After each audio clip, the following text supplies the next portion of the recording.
Well done, my people. Well done, all the viewers. Thank you, people. I greet you all. Today is a boy again that breathes one TV.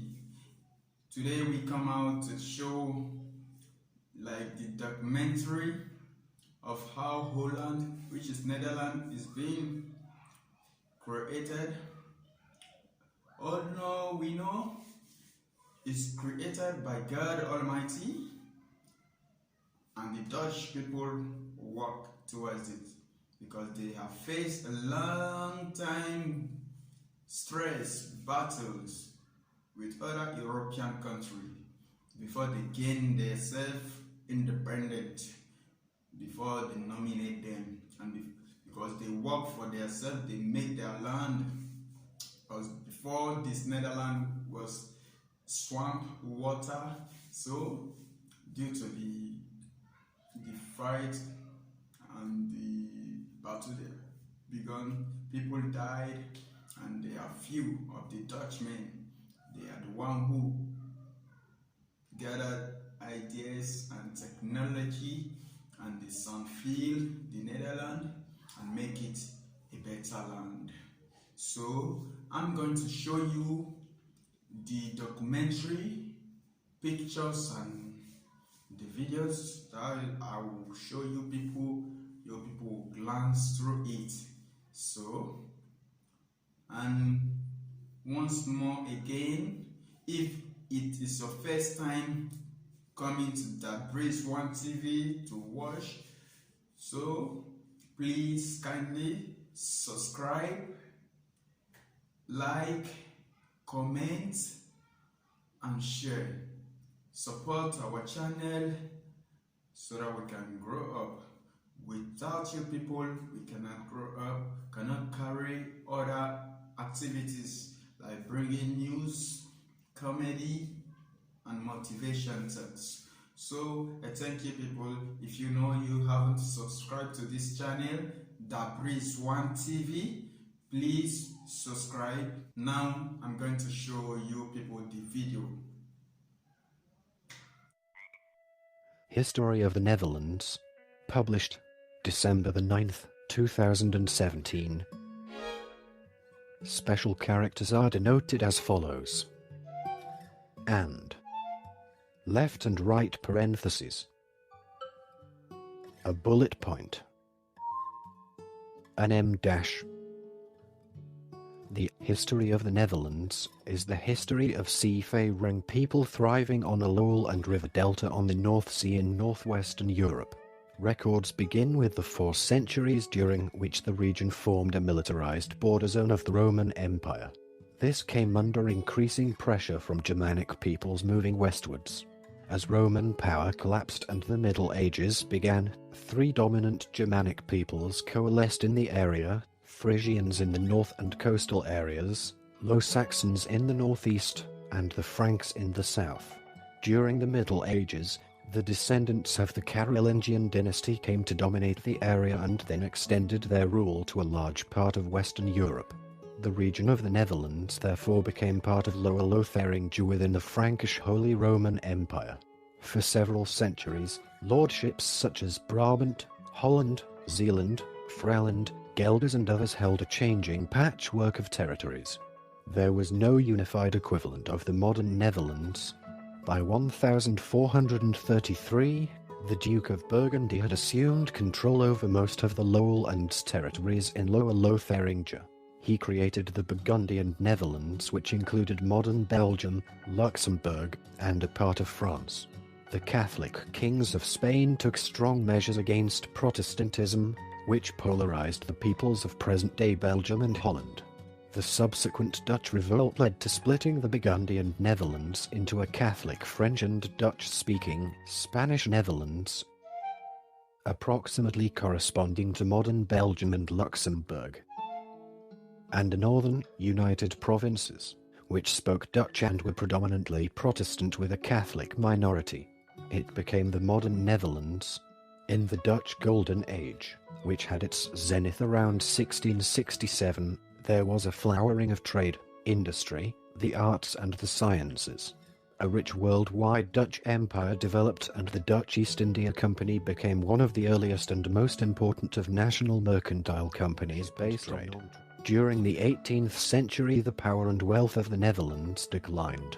A series of wars with the more powerful British and French neighbors weakened it. Britain seized the North American colony of New Amsterdam, turning it into New York. There was growing unrest and conflict between the Orangists and the Patriots. The French Revolution spilled over after 1789, and a pro-French Batavian Republic was established in 1795 to 1806. Napoleon made it a satellite state, the Kingdom of Holland, 1806 to 1810, and later simply a French imperial province. After the collapse of Napoleon in 1813 to 15, an expanded United Kingdom of the Netherlands was created with the House of Orange as monarchs, also ruling Belgium and Luxembourg. The king imposed unpopular Protestant reforms on Belgium, which revolted in 1830 and became independent in 1839. After an initially conservative period, in the 1848 constitution, the country became a parliamentary democracy with a constitutional monarch. Modern Luxembourg became officially independent from the Netherlands in 1839, but a personal union remained until 1890. Since 1890 it is ruled by another branch of the House of Nassau. The Netherlands was neutral during the First World War, but during the Second World War, it was invaded and occupied by Nazi Germany. The Nazis, including many collaborators, rounded up and killed almost all the Jews. Most famously Anne Frank. When the Dutch resistance increased, the Nazis cut off food supplies to much of the country, causing severe starvation in 1944 to 45. In 1942, the Dutch East Indies was conquered by Japan, but first the Dutch destroyed the oil wells that Japan needed so badly.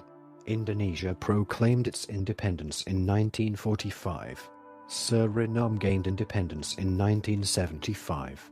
The post-war years saw rapid economic recovery, helped by the American Marshall Plan, followed by the introduction of a welfare state during an era of peace and prosperity. The Netherlands formed a new economic alliance with Belgium and Luxembourg, the Benelux, and all three became founding members of the European Union and NATO. In recent decades, the Dutch economy has been closely linked to that of Germany, and is highly prosperous. Part 1.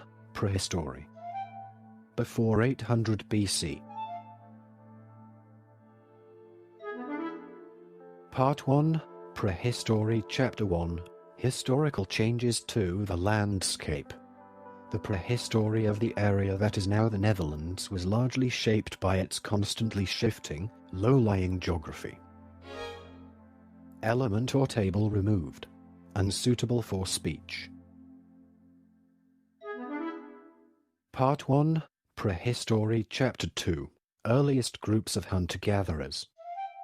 Before 5000 BC. The area that is now the Netherlands was inhabited by early humans at least 37,000 years ago, as attested by flint tools discovered in Woerden in 2010. In 2009, a fragment of a 40,000-year-old Neanderthal skull was found in and dredged from the North Sea floor off the coast of Zealand. During the last ice age, the Netherlands had it under a climate with scarce vegetation, and the inhabitants survived as hunter-gatherers. After the end of the Ice Age, various Paleolithic groups inhabited the area. It is known that around 8000 BC a Mesolithic tribe resided near Bergumar, Fraland. Another group residing elsewhere is known to have made canoes. The oldest recovered canoe in the world is the Pes canoe. According to C14 dating analysis, it was constructed somewhere between 8200 BC and 7600 BC. This canoe is exhibited in the Drents Museum in Assen. Autochthonous hunter-gatherers from the Swifterbent culture are attested from around 5600 BC onwards. They are strongly linked to rivers and open water and were related to the southern Scandinavian Ertboll culture. 5300 to 4000 BC. To the west, the same tribes might have built hunting camps to hunt winter game, including seals. Part 1, Prehistory Chapter 3, The Arrival of Farming. Around 5000 to 4000 BC, agriculture arrived in the Netherlands somewhere around 5000 BC with the linear pottery culture, who were probably Central European farmers. Agriculture was practiced only on the lowest plateau in the very south, southern Limburg. But even there it was not established permanently. Farms did not develop in the rest of the Netherlands. There is also some evidence of small settlements in the rest of the country. These people made the switch to animal husbandry sometime between 4800 BC and 4500 BC. Dutch archaeologist Leendert Lau Koemans wrote, "It is becoming increasingly clear that the agricultural transformation of prehistoric communities was a purely indigenous process that took place very gradually. This transformation took place as early as 4300 BC, 4000 BC and featured the introduction of grains in small quantities into a traditional broad-spectrum economy." Part 1, Prehistory Chapter 4, Fundelbeke and Other Cultures. Around 4000 to 3000 BC. The Fundelbeke culture was a farming culture extending from Denmark through northern Germany into the northern Netherlands. In this period of Dutch prehistory, the first notable remains were erected, the dolmens, large stone grave monuments. They are found in Drenthe and were probably built between 4100 BC and 3200 BC. To the west, the Vladingen culture. Around 2600 BC. An apparently more primitive culture of hunter-gatherers survived well into the Neolithic period. Part 1, Prehistory Chapter 5, Corded Ware and Belbeke Cultures. Around 3000 to 2000 BC. Around 2950 BCE there was a transition from the Fundelbeke farming culture to the corded ware pastoralist culture, a large archaeological horizon appearing in Western and Central Europe that is associated with the advance of Indo-European languages. This transition was probably caused by developments. Clarification needed in Eastern Germany, and it occurred within 2 generations. The Belbeke culture was also present in the Netherlands. The corded ware and Belbeke cultures were not indigenous to the Netherlands but were pan-European in nature, extending across much of northern and central Europe. The first evidence of the use of the wheel dates from this period, about 2400 BC. This culture also experimented with working with copper. Evidence of this, including stone anvils, copper knives, and a copper spearhead, was found on the Veluwe. Copper finds show that there was trade with other areas in Europe, as natural copper is not found in Dutch soil. Part 1, Prehistory Chapter 6, Bronze Age. Around 2000–800 BC. The Bronze Age probably started somewhere around 2000 BC and lasted until around 800 BC. The earliest bronze tools have been found in the grave of a Bronze Age individual called the Smith of Wageningen.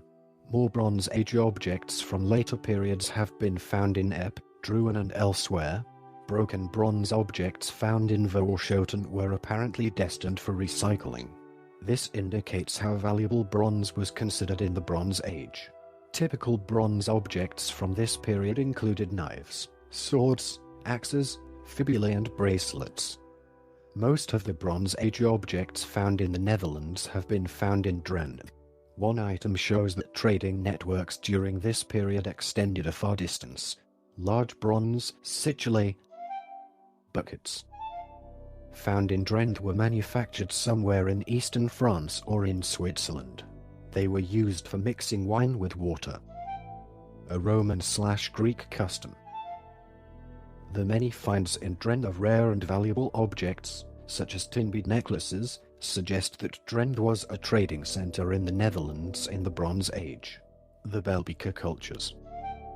2700 to 2100. Locally developed into the Bronze Age Bubdwyabika culture. 2100 to 1800.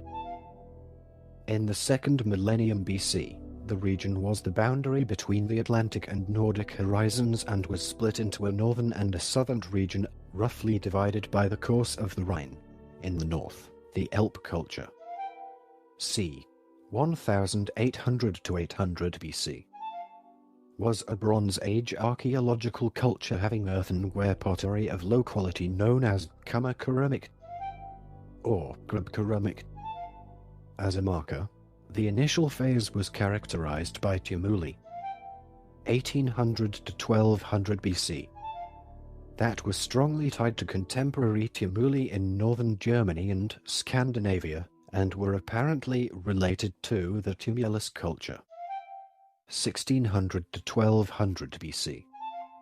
In Central Europe, this phase was followed by a subsequent change featuring a Renfield. Cremation. Burial customs. 1200 to 800 BC.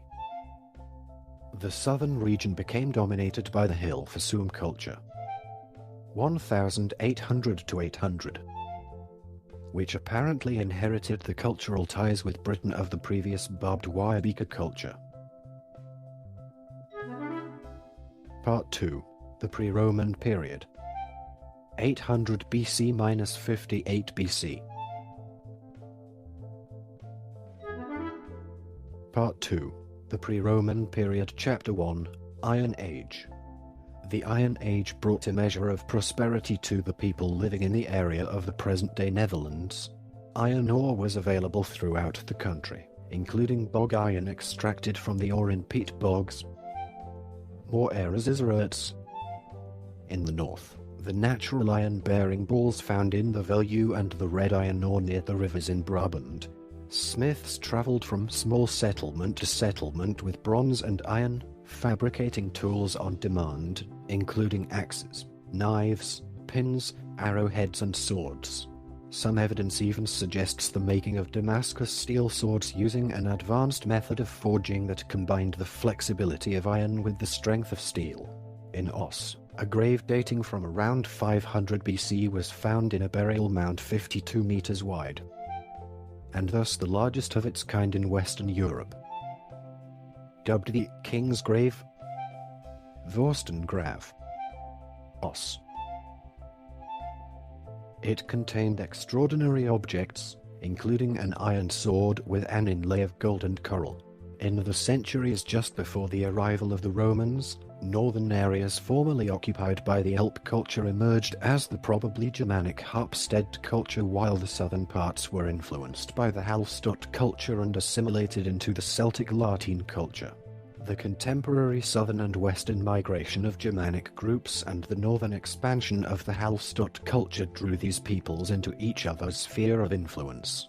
This is consistent with Caesar's account of the Rhine forming the boundary between Celtic and Germanic tribes. Part 2. The Pre-Roman period. Chapter 2. Arrival of Germanic groups. The Germanic tribes originally inhabited southern Scandinavia, Schleswig-Holstein and Hamburg, but subsequent Iron Age cultures of the same region, like Wessenstedt, 800 to 600 BC, and Jasdorf, may also have belonged to this grouping.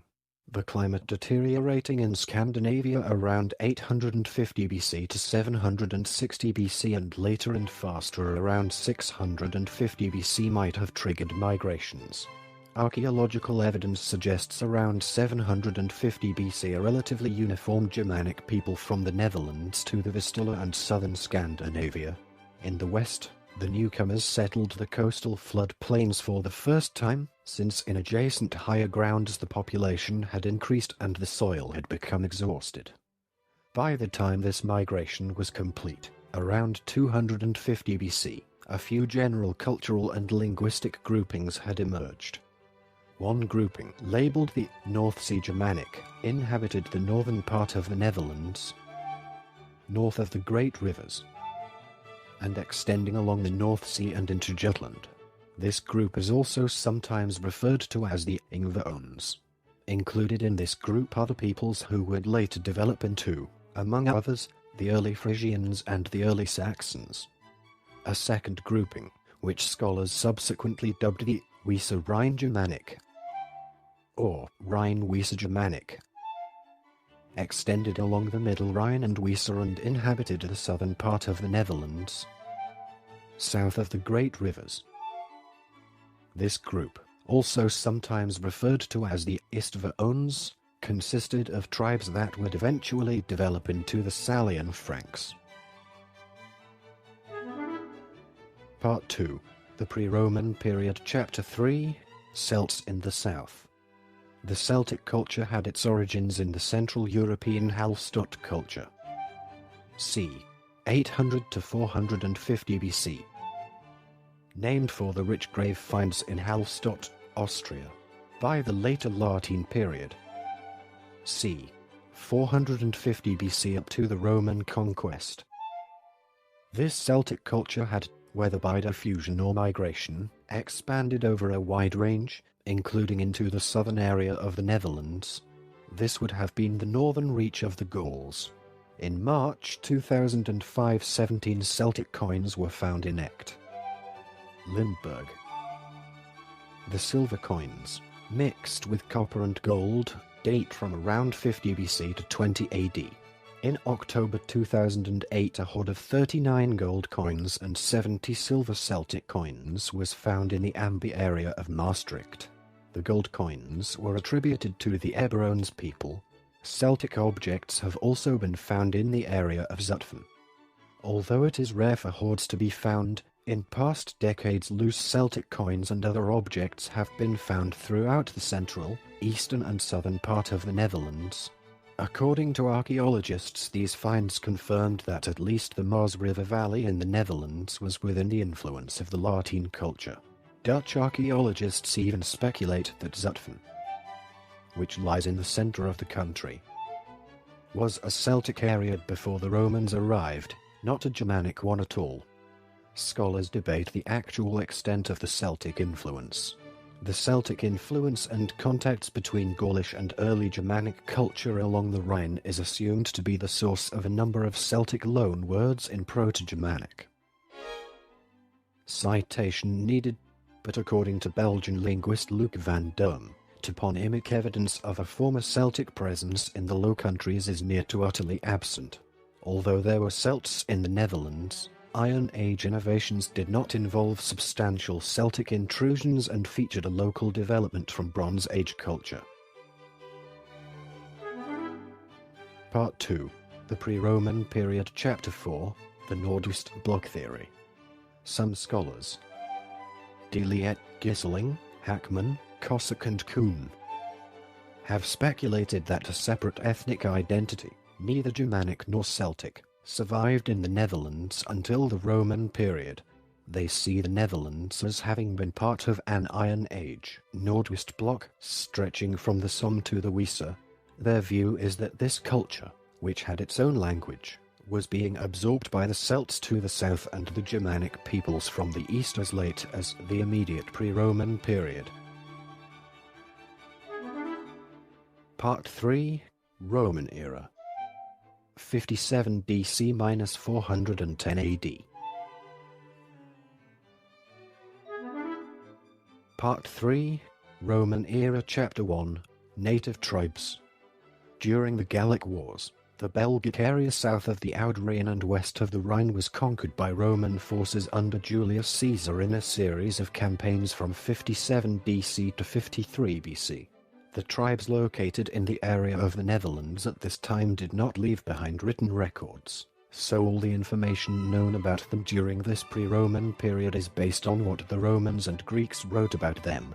One of the most important is Caesar's own Commentare di Bello Gallico. Two main tribes he described as living in what is now the Netherlands were the Menapi and the Eberons, both in the south, which is where Caesar was active. He established the principle that the Rhine defined a natural boundary between Gaul and Germania Magna.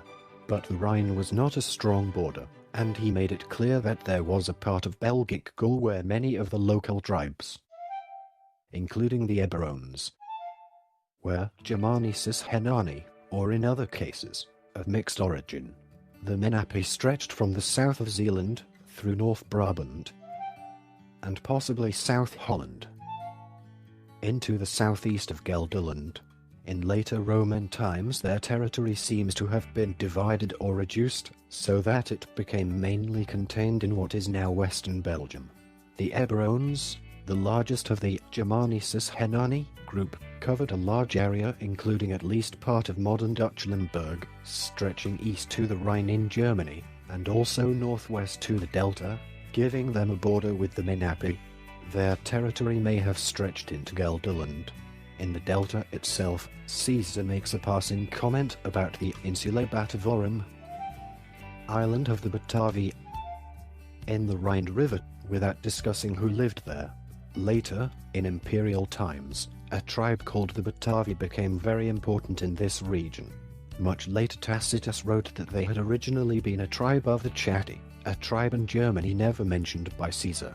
However, archaeologists find evidence of continuity, and suggest that the Chattic group may have been a small group, moving into a pre-existing, and possibly non-Germanic, people, who could even have been part of a known group such as the Eburones. The approximately 450 years of Roman rule that followed would profoundly change the area that would become the Netherlands. Very often this involved large-scale conflict with the Free Germanic tribes over the Rhine.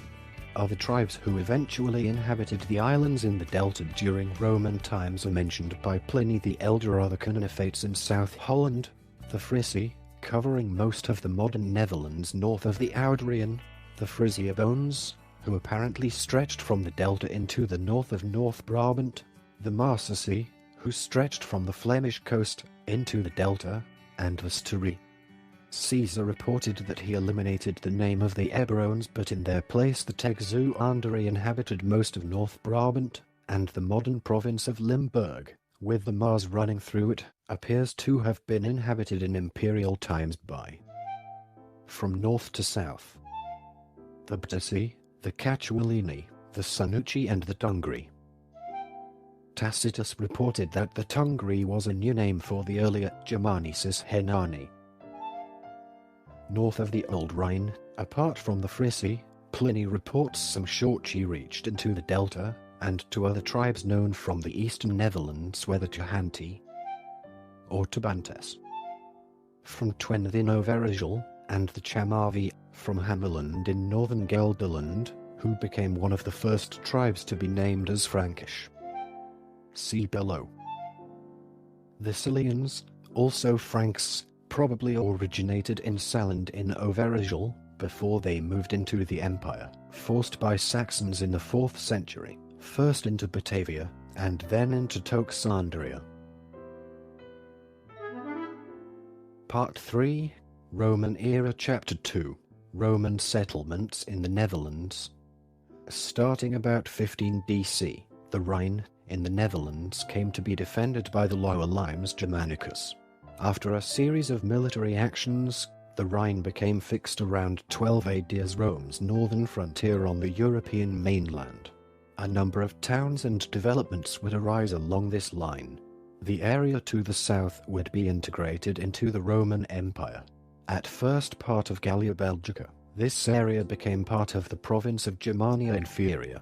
The tribes already within, or relocated to, this area became part of the Roman Empire. The area to the north of the Rhine, inhabited by the Frisi and the Shortchi, remained outside Roman rule but not its presence and control. Romans built military forts along the Limes Germanicus and a number of towns and smaller settlements in the Netherlands. The more notable Roman towns were at Nijmegen, Ulpia Noviomagus Batavorum, and at Vlorberg, Forum Hadriani. Perhaps the most evocative Roman ruin is the mysterious Brittenberg, which emerged from the sand at the beach in Katwijk several centuries ago, only to be buried again. These ruins were part of Lugdunum Batavorum. Other Roman settlements, Fortifications, temples and other structures have been found at Alphen Underian, Albaniana, Bodegriven, Kuek, Elst, Overbetu, Amello, Esch, Heerlen, Houten, Kessel, North Brabant, Os, that is, De Lithsham near Maren Kessel, Kesteren in Nederbetu, Leiden, Matilo, Maastricht, Mijnewijck, now part of Arnhem, Tiel, Utrecht, Trichtem, Valkenburg, South Holland, Praetorium Agrippina A, Vechten, Fectio, now a part of Bunnik, Velsen, Vleuten, Wickbid Universiteit, Levifanum, Warden, Lorium Olaurum, and Zwamadam, Nigrum. Part 3, Roman Era Chapter 3, Batavian Revolt. The Batavians, Canonifates, and the other border tribes were held in high regard as soldiers throughout the empire, and traditionally served in the Roman cavalry. The frontier culture was influenced by the Romans, Germanic people, and Gauls. In the first centuries after Rome's conquest of Gaul, trade flourished, and Roman, Gaulish and Germanic material culture are found combined in the region. However, the Batavians rose against the Romans in the Batavian Rebellion of 69 AD. The leader of this revolt was Batavian Gaius Julius Civilis. One of the causes of the rebellion was that the Romans had taken young Batavians as slaves. A number of Roman castella were attacked and burned. Other Roman soldiers in Xanten and elsewhere and auxiliary troops of Batavians and Caninatae in the legions of Vitellius joined the revolt, thus splitting the northern part of the Roman army. In April 70 AD, a few legions sent by Vespasianus and commanded by Quintus Petilius Cerealis eventually defeated the Batavians and negotiated surrender with Gaius Julius Civilis somewhere between the Weil and the Mars near Noviomagus. Nijmegen, which was probably called Batavidorum by the Batavians. The Batavians later merged with other tribes and became part of the Salian Franks. Dutch writers in the 17th and 18th centuries saw the rebellion of the independent and freedom-loving Batavians as mirroring the Dutch revolt against Spain and other forms of tyranny. According to this nationalist view, the Batavians were the true forefathers of the Dutch, which explains the recurring use of the name over the centuries. Jakarta was named Batavia by the Dutch in 1619.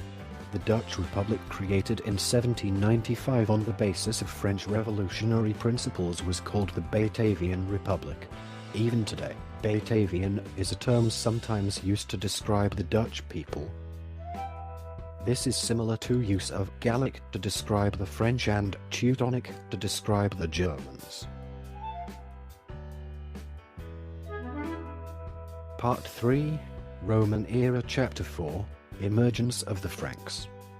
Modern scholars of the migration period are in agreement that the Frankish identity emerged at the first half of the 3rd century out of various earlier, smaller Germanic groups, including the Sali, Sicambri, Chamavi, Bructeri, Chatti, Chatuari, Ampsivari, Tencteri, Ubi, Batavi and the Tungri, who inhabited the lower and middle Rhine valley between the Zuiderzee and the River Lahn and extended eastwards as far as the Weser, but were the most densely settled around the Issel and between the Lippe and the Sieg. The Frankish Confederation probably began to coalesce in the 210s. The Franks eventually were divided into two groups, the Ripuarian Franks, Latin, Ripuari, who were the Franks that lived along the Middle Rhine River during the Roman era, and the Salian Franks, who were the Franks that originated in the area of the Netherlands. Franks appear in Roman texts as both allies and enemies. Leti and Dedetici. By about 320, the Franks had the region of the Scheldt River, present-day West Flanders and southwest Netherlands, under control, and were raiding the channel, disrupting transportation to Britain. Roman forces pacified the region, but did not expel the Franks, who continued to be feared as pirates along the shores at least until the time of Julian the Apostate. 358. When Salian Franks were allowed to settle as foederati in Toxandria, according to Ammianus Marcellinus. Part 3, Roman Era Chapter 5, Disappearance of the Frisi. 3 factors contributed to the disappearance of the Frisi from the northern Netherlands.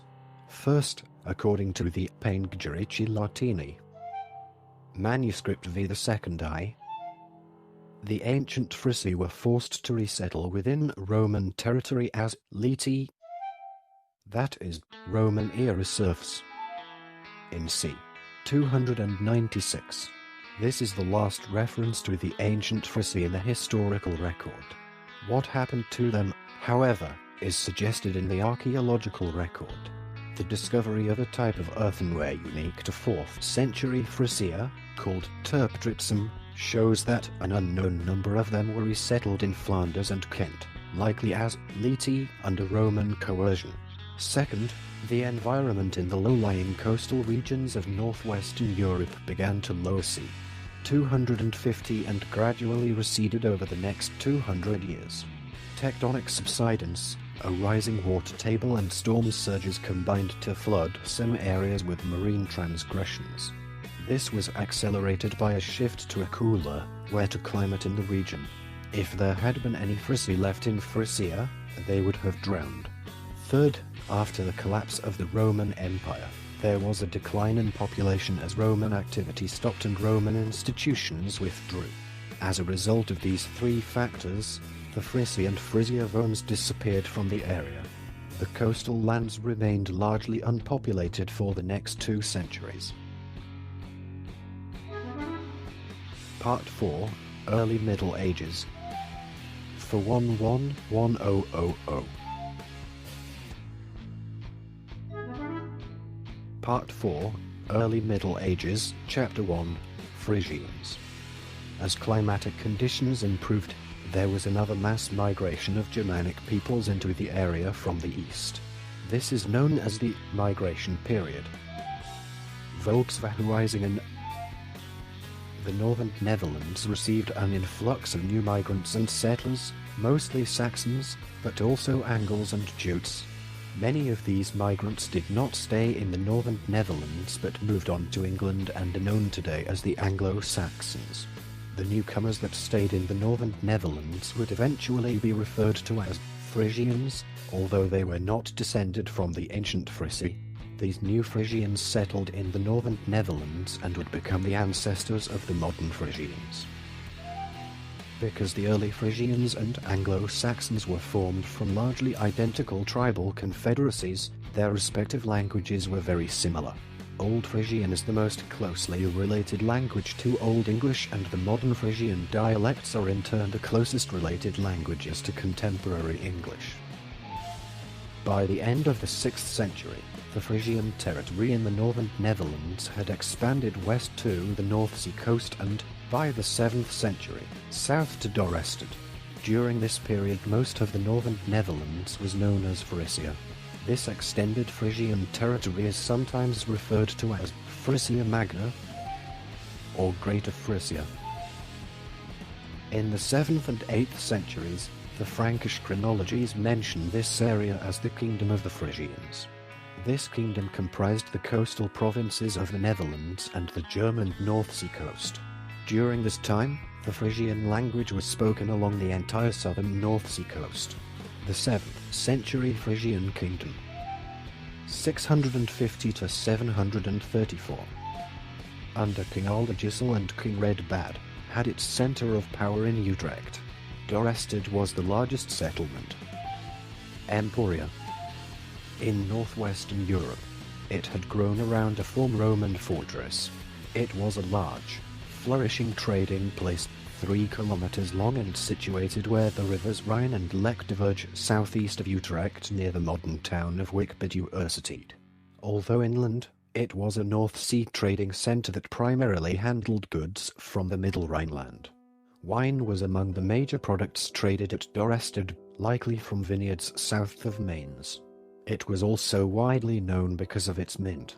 Between 600 and around 719, Dorestad was often fought over between the Frisians and the Franks. Part 4, Early Middle Ages, Chapter 2, Franks. After Roman government in the area collapsed, the Franks expanded their territories until there were numerous small Frankish kingdoms, especially at Cologne, Tournai, Le Mans and Cambrai. The kings of Tournai eventually came to subdue the other Frankish kings. By the 490s, Clovis I had conquered and united all the Frankish territories to the west of the Meuse, including those in the southern Netherlands. He continued his conquests into Gaul.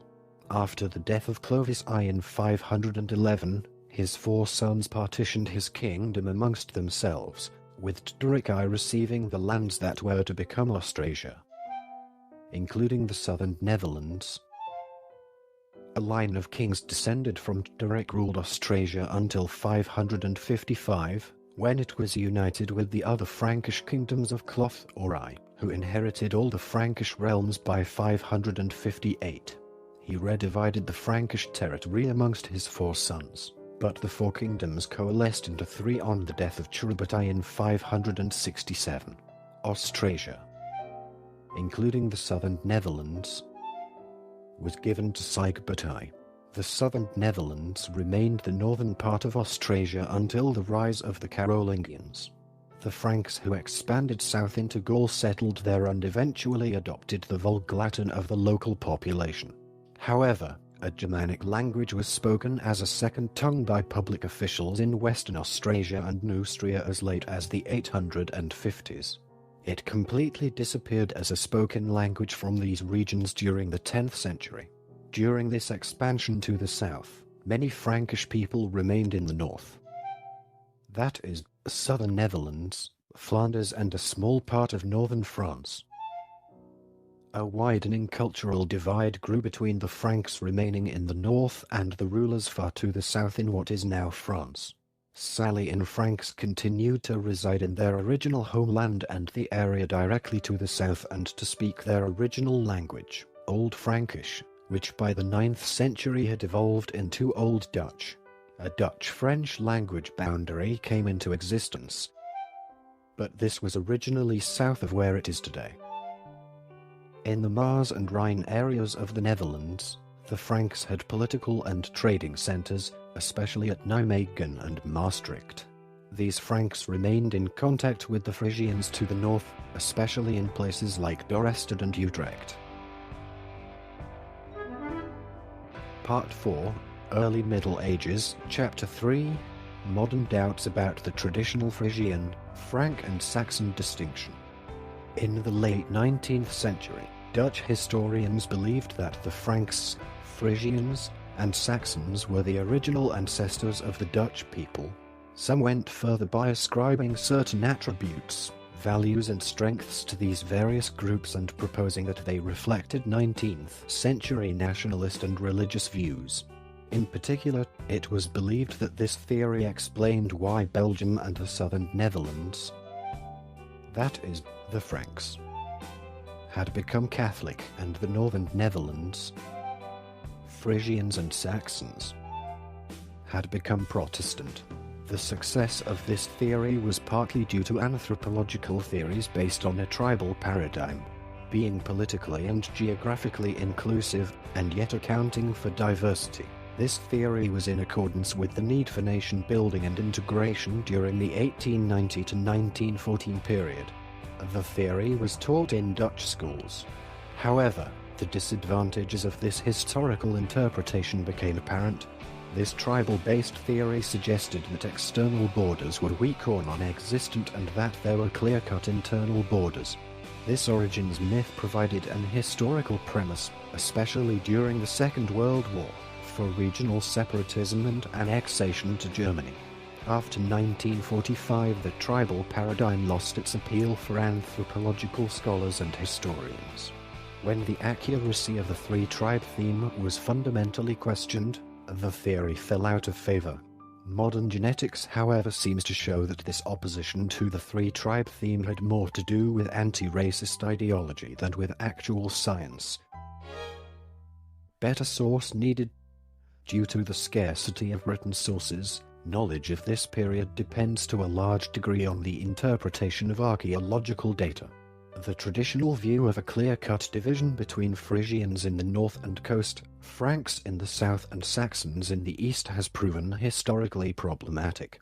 Archaeological evidence suggests dramatically different models for different regions, with demographic continuity for some parts of the country and depopulation and possible replacement in other parts, notably the coastal areas of Frisia and Holland.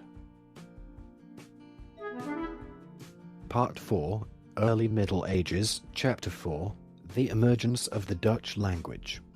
The language from which Old Dutch, also sometimes called Old West Low Franconian, Old Low Franconian or Old Frankish, arose is not known with certainty, but it is thought to be the language spoken by the Salian Franks. Even though the Franks are traditionally categorized as West-Rhine Germanic, Dutch has a number of Ingvaonic characteristics and is classified by modern linguists as an Ingvaonic language. Dutch also has a number of Old Saxon characteristics. There was a close relationship between Old Dutch, Old Saxon, Old English and Old Frisian. Because texts written in the language spoken by the Franks are almost non-existent, and Old Dutch texts scarce and fragmentary, not much is known about the development of Old Dutch. Old Dutch made the transition to Middle Dutch around 1150. Part 4, Early Middle Ages, Chapter 5, Christianization. The Christianity that arrived in the Netherlands with the Romans appears not to have died out completely. In Maastricht, at least. After the withdrawal of the Romans in about 411. The Franks became Christians after their king Clovis I converted to Catholicism, an event which is traditionally set in 496. Christianity was introduced in the north after the conquest of Friesland by the Franks. The Saxons in the east were converted before the conquest of Saxony, and became Frankish allies. Hiberno-Scottish and Anglo-Saxon missionaries, particularly Willibrord, Wolfram and Boniface, played an important role in converting the Frankish and Frisian peoples to Christianity by the 8th century. Boniface was martyred by the Frisians in Dockham. 754. Part 4, Early Middle Ages, Chapter 6, Frankish Dominance and Incorporation into the Holy Roman Empire. In the early 8th century, the Frisians came increasingly into conflict with the Franks to the south, resulting in a series of wars in which the Frankish Empire eventually subjugated Frisia. In 734, at the Battle of the Boorn, the Frisians in the Netherlands were defeated by the Franks, who thereby conquered the area west of the Loos. The Franks then conquered the area east of the Loos in 785 when Charlemagne defeated Widukind. The linguistic descendants of the Franks, the modern Dutch speakers of the Netherlands and Flanders, seem to have broken with the endonym Frank around the 9th century. By this time, Frankish identity had changed from an ethnic identity to a national identity, becoming localized and confined to the modern Franconia and principally to the French province of Île-de-France. Although the people no longer referred to themselves as Franks, the Netherlands was still part of the Frankish Empire of Charlemagne. Indeed, because of the Austrasian origins of the Carolingians in the area between the Rhine and the Maas, the cities of Aachen, Maastricht, Liège and Nijmegen were at the heart of Carolingian culture. Charlemagne maintained his Palatium in Nijmegen at least 4 times. The Carolingian Empire would eventually include France, Germany, northern Italy and much of Western Europe. In 843, the Frankish Empire was divided into 3 parts, giving rise to West Francia in the west, East Francia in the east, and Middle Francia in the center. Most of what is today the Netherlands became part of Middle Francia. Flanders became part of West Francia. This division was an important factor in the historical distinction between Flanders and the other Dutch-speaking areas. Middle Francia.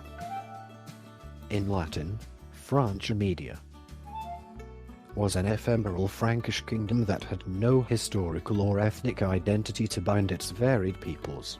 It was created by the Treaty of Verdun in 843, which divided the Carolingian Empire among the sons of Louis the Pious.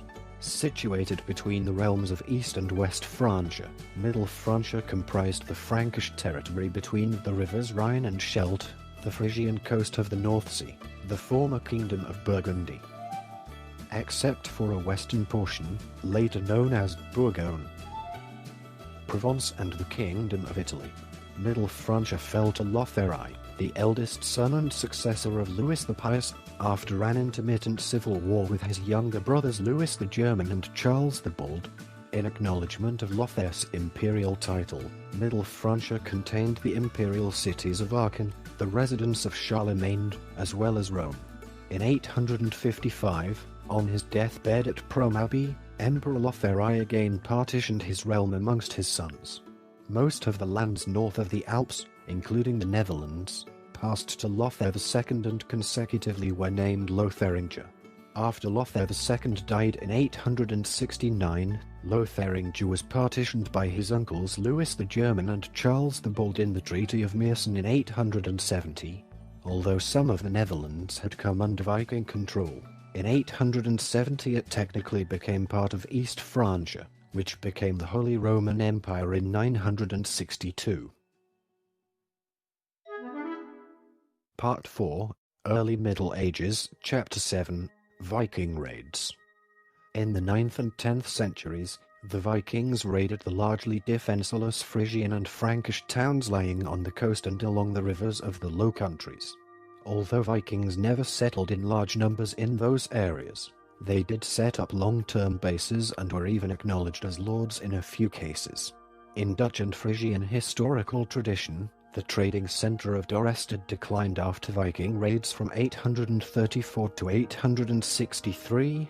However, since no convincing Viking archaeological evidence has been found at the site as of 2007. Doubts about this have grown in recent years. One of the most important Viking families in the Low Countries was that of Rorik of Dordrecht, based in Wieringen, and his brother the younger Harald, based in Walcheren, both thought to be nephews of Harald Klak. Around 850, Lothairi acknowledged Rorik as ruler of most of Friesland, and again in 870, Rorik was received by Charles the Bold in Nijmegen, to whom he became a vassal. Viking raids continued during that period. Harald's son Rodulf and his men were killed by the people of Oostergo in 873. Rorik died sometime before 882. Buried Viking treasures consisting mainly of silver have been found in the Low Countries. Two such treasures have been found in Wieringen. A large treasure found in Wieringen in 1996 dates from around 850 and is thought perhaps to have been connected to Rorik. The burial of such a valuable treasure is seen as an indication that there was a permanent settlement in Wieringen. Around 879, Godfrid arrived in Frisian lands as the head of a large force that terrorized the Low Countries. Using Ghent as his base, they ravaged Ghent, Maastricht, Liège, Stavelot, Prum, Cologne, and Koblenz, controlling most of Frisia between 882 and his death in 885. Godfrid became known to history as Godfrid, Duke of Frisia. His lordship over Frisia was acknowledged by Charles the Fat, to whom he became a vassal. Godfrid was assassinated in 885, after which Gerolf of Holland assumed lordship and Viking rule of Frisia came to an end. Viking raids of the Low Countries continued for over a century. Remains of Viking attacks dating from 880 to 890 have been found in Zutphen and Deventer. In 920, King Henry of Germany liberated Utrecht. According to a number of chronicles, the last attacks took place in the first decade of the 11th century and were directed at Teeland or Utrecht. These Viking raids occurred about the same time that French and German lords were fighting for supremacy over the Middle Empire that included the Netherlands, so their sway over this area was weak. Resistance to the Vikings, if any, came from local nobles, who gained in stature as a result. Part 5, High and Late Middle Ages, 1000 to 1432. Part 5, High and Late Middle Ages, Chapter 1, Part of the Holy Roman Empire. The German kings and emperors ruled the Netherlands in the 10th and 11th century. Germany was called the Holy Roman Empire after the coronation of King Otto the Great as emperor. The Dutch city of Nijmegen used to be the spot of an important domain of the German emperors. Several German emperors were born and died there. Byzantine Empress Theophanu died in Nijmegen, for instance. Utrecht was also an important city and trading port at the time. Part 5, High and Late Middle Ages, Chapter 2, Political Disunity. The Holy Roman Empire was not able to maintain political unity. In addition to the growing independence of the towns, local rulers turned their counties and duchies into private kingdoms and felt little sense of obligation to the emperor who reigned over large parts of the nation in name only. Large parts of what now comprise the Netherlands were governed by the Count of Holland, the Duke of Gel, the Duke of Brabant and the Bishop of Utrecht. Friesland and Groningen in the north maintained their independence and were governed by the lower nobility. The various feudal states were in a state of almost continual war. Gelre and Holland fought for control of Utrecht. Utrecht, whose bishop had in 1000 ruled over half of what is today the Netherlands, was marginalized as it experienced continuing difficulty in electing new bishops. At the same time, the dynasties of neighboring states were more stable. Groningen, Drenthe and most of Gel, which used to be part of Utrecht, became independent. Brabant tried to conquer its neighbors, but was not successful. Holland also tried to assert itself in Zeeland and Friesland, but its attempts failed. Part 5, High and Late Middle Ages, Chapter 3, The Frisians. The language and culture of most of the people who lived in the area that is now Holland were originally Frisian. The sparsely populated area was known as West-Friesland. As Frankish settlement progressed, the Frisians migrated away or were absorbed and the area quickly became Dutch. The part of North Holland situated north of Alkmaar is still colloquially known as West-Friesland. The rest of Friesland in the north continued to maintain its independence during this time. It had its own institutions, collectively called the Frisian Freedom, and resented the imposition of the feudal system and the patriciate found in other European towns. They regarded themselves as allies of Switzerland. The Frisian battle cry was "better dead than a slave." They later lost their independence when they were defeated in 1498 by the German Landsknecht mercenaries of Duke Albrecht of Saxony-Meissen. Part 5, High and Late Middle Ages, Chapter 4, The Rise of Holland. The center of power in these emerging independent territories was in the county of Holland. Originally granted as a fief to the Danish chieftain Rorik in return for loyalty to the emperor in 862, the region of Kennemara, the region around modern Haarlem, rapidly grew under Rorik's descendants in size and importance. By the early 11th century, Dirk II, Count of Holland, was levying tolls on the Meuse estuary and was able to resist military intervention from his overlord, the Duke of Lower Lorraine.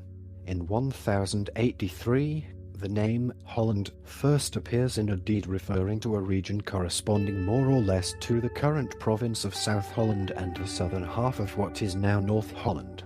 Holland's influence continued to grow over the next 2 centuries. The Counts of Holland conquered most of Zeeland, but it was not until 1289 that Count Floris V was able to subjugate the Frisians in West Friesland. That is, the northern half of North Holland. Part 5, High and Late Middle Ages, Chapter 5, Expansion and Growth. Around 1000 AD there were several agricultural developments, described sometimes as an agricultural revolution, that resulted in an increase in production, especially food production. The economy started to develop at a fast pace, and the higher productivity allowed workers to farm more land or to become tradesmen. Citation needed.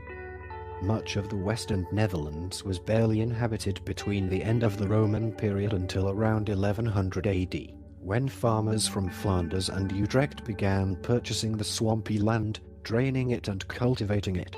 This process happened quickly and the uninhabited territory was settled in a few generations. They built independent farms that were not part of villages, something unique in Europe at the time. Citation needed. Guilds were established and markets developed as production exceeded local needs. Also, the introduction of currency made trading a much easier affair than it had been before. Existing towns grew and new towns sprang into existence around monasteries and castles, and a mercantile middle class began to develop in these urban areas. Commerce and town development increased as the population grew. The Crusades were popular in the Low Countries and drew many to fight in the Holy Land. At home, there was relative peace. Viking pillaging had stopped. Both the Crusades and the relative peace at home contributed to trade and the growth in commerce. Cities arose and flourished, especially in Flanders and Brabant. As the cities grew in wealth and power, they started to buy certain privileges for themselves from the sovereign, including city rights, the right to self-government and the right to pass laws. In practice, this meant that the wealthiest cities became quasi-independent republics in their own right. Two of the most important cities were Brugge and Antwerp in Flanders, which would later develop into some of the most important cities and ports in Europe. Part 5, High and Late Middle Ages, Chapter 6, Hook and Cod Wars. The Hook and Cod Wars. In Dutch, Hooks en Kabeljoorstwissen, were a series of wars and battles in the county of Holland between 1350 and 1490. Most of these wars were fought over the title of Count of Holland, but some have argued that the underlying reason was because of the power struggle of the bourgeois in the cities against the ruling nobility. The Cod faction generally consisted of the more progressive cities of Holland. The Hook faction consisted for a large part of the conservative noblemen. Some of the main figures in this multi-generational conflict were William IV, Margaret, William V, William VI, Count of Holland and Hainaut, John and Philip the Good, Duke of Burgundy. But perhaps the most well-known is Jacqueline, Countess of Hainaut. The conquest of the county of Holland by the Duke Philip the Good of Burgundy was an odd affair. Leading noblemen in Holland invited the Duke to conquer Holland, even though he had no historical claim to it. Some historians, who say that the ruling class in Holland wanted Holland to integrate with the Flemish economic system and adopt Flemish legal institutions. Europe had been racked by many civil wars in the 14th and 15th centuries, while Flanders had grown rich and enjoyed peace. Part 6, Burgundian and Habsburg period, 1433 to 1567. Part 6, Burgundian and Habsburg period, Chapter 1, Burgundian period. Most of what is now the Netherlands and Belgium was eventually united by the Duke of Burgundy in 1433. Before the Burgundian Union, the Dutch identified themselves by the town they lived in, their local duchy or county, or as subjects of the Holy Roman Empire. The Burgundian period is when the Dutch began the road to nationhood. Holland's trade developed rapidly, especially in the areas of shipping and transport. The new rulers defended Dutch trading interests. The fleets of Holland defeated the fleets of the Hanseatic League several times. Amsterdam grew and in the 15th century became the primary trading port in Europe for grain from the Baltic region. Amsterdam distributed grain to the major cities of Belgium, northern France and England. This trade was vital to the people of Holland, because Holland could no longer produce enough grain to feed itself. Land drainage had caused the peat of the former wetlands to reduce to a level that was too low for drainage to be maintained. Part 6, Burgundian and Habsburg Period Chapter 2, Habsburg Rule from Spain. Charles v. 1500 to 58 was born and raised in the Flemish city of Ghent. He spoke French. Charles extended the Burgundian territory with the annexation of Tournai, Artois, Utrecht, Groningen and Gelders. The 17 provinces had been unified by Charles's Burgundian ancestors, but nominally were fiefs of either France or the Holy Roman Empire. When he was a minor, his Aunt Margaret acted as regent until 1515. France relinquished its ancient claim on Flanders in 1528. From 1515 to 1523, Charles's government in the Netherlands had to contend with the rebellion of Frisian peasants, led by Pierre Gerlof-Donia and Wigert Jelkama. Gelre attempted to build up its own state in northeast Netherlands and northwest Germany. Lacking funds in the 16th century, Gelre had its soldiers provide for themselves by pillaging enemy terrain. These soldiers were a great menace to the Burgundian Netherlands, as when they pillaged The Hague. The Dukes of Burgundy over the years through astute marriages, purchases and wars, had taken control of the 17 provinces that made up the Low Countries. They are now the Netherlands in the north, the southern Netherlands, now Belgium, in the south, and Luxembourg in the southeast. Known as the Burgundian Circle, these lands came under the control of the Habsburg family. Charles, 1500 to 58, became the owner in 1506, but in 1515 he left to become King of Spain and later became the Holy Roman Emperor. Charles turned over controlled regions, his close relatives, and in practice rule was exercised by Spaniards he controlled. The provinces each had their own governments and courts, controlled by the local nobility, and their own traditions and rights. Liberties dating back centuries.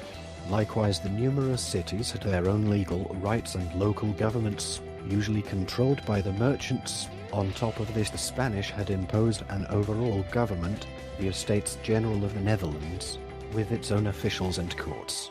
The Spanish officials sent by Charles ignored traditions and the Dutch nobility as well as local officials, inciting an anti-Spanish sense of nationalism, and leading to the Dutch revolt. With the emergence of the Protestant Reformation, Charles, now the Emperor, was determined to crush Protestantism and never compromise with it. Unrest began in the south, centered in the large rich metropolis of Antwerp. The Netherlands was an especially rich unit of the Spanish realm, especially after the Treaty of Cateau-Cambresis of 1559. It ended 4 decades of warfare between France and Spain and allowed Spain to reposition its army. In 1548, Charles granted the Netherlands status as an entity in which many of the laws of the Holy Roman Empire became obsolete. The Transaction of Augsburg created the Burgundian Circle of the Holy Roman Empire, which comprised the Netherlands and Franche-Comté. A year later, the Pragmatic Sanction of 1549 stated that the 17 provinces could only be passed on to his heirs as a composite entity. Part 6, Burgundian and Habsburg Period Chapter 3, The Reformation. During the 16th century, the Protestant Reformation rapidly gained ground in northern Europe, especially in its Lutheran and Calvinist forms. Dutch Protestants, after initial repression, were tolerated by local authorities. By the 1560s, the Protestant community had become a significant influence in the Netherlands, although it clearly formed a minority then. In a society dependent on trade, freedom and tolerance were considered essential. Nevertheless, The Catholic rulers Charles V and later Philip II made it their mission to defeat Protestantism, which was considered a heresy by the Catholic Church and a threat to the stability of the whole hierarchical political system.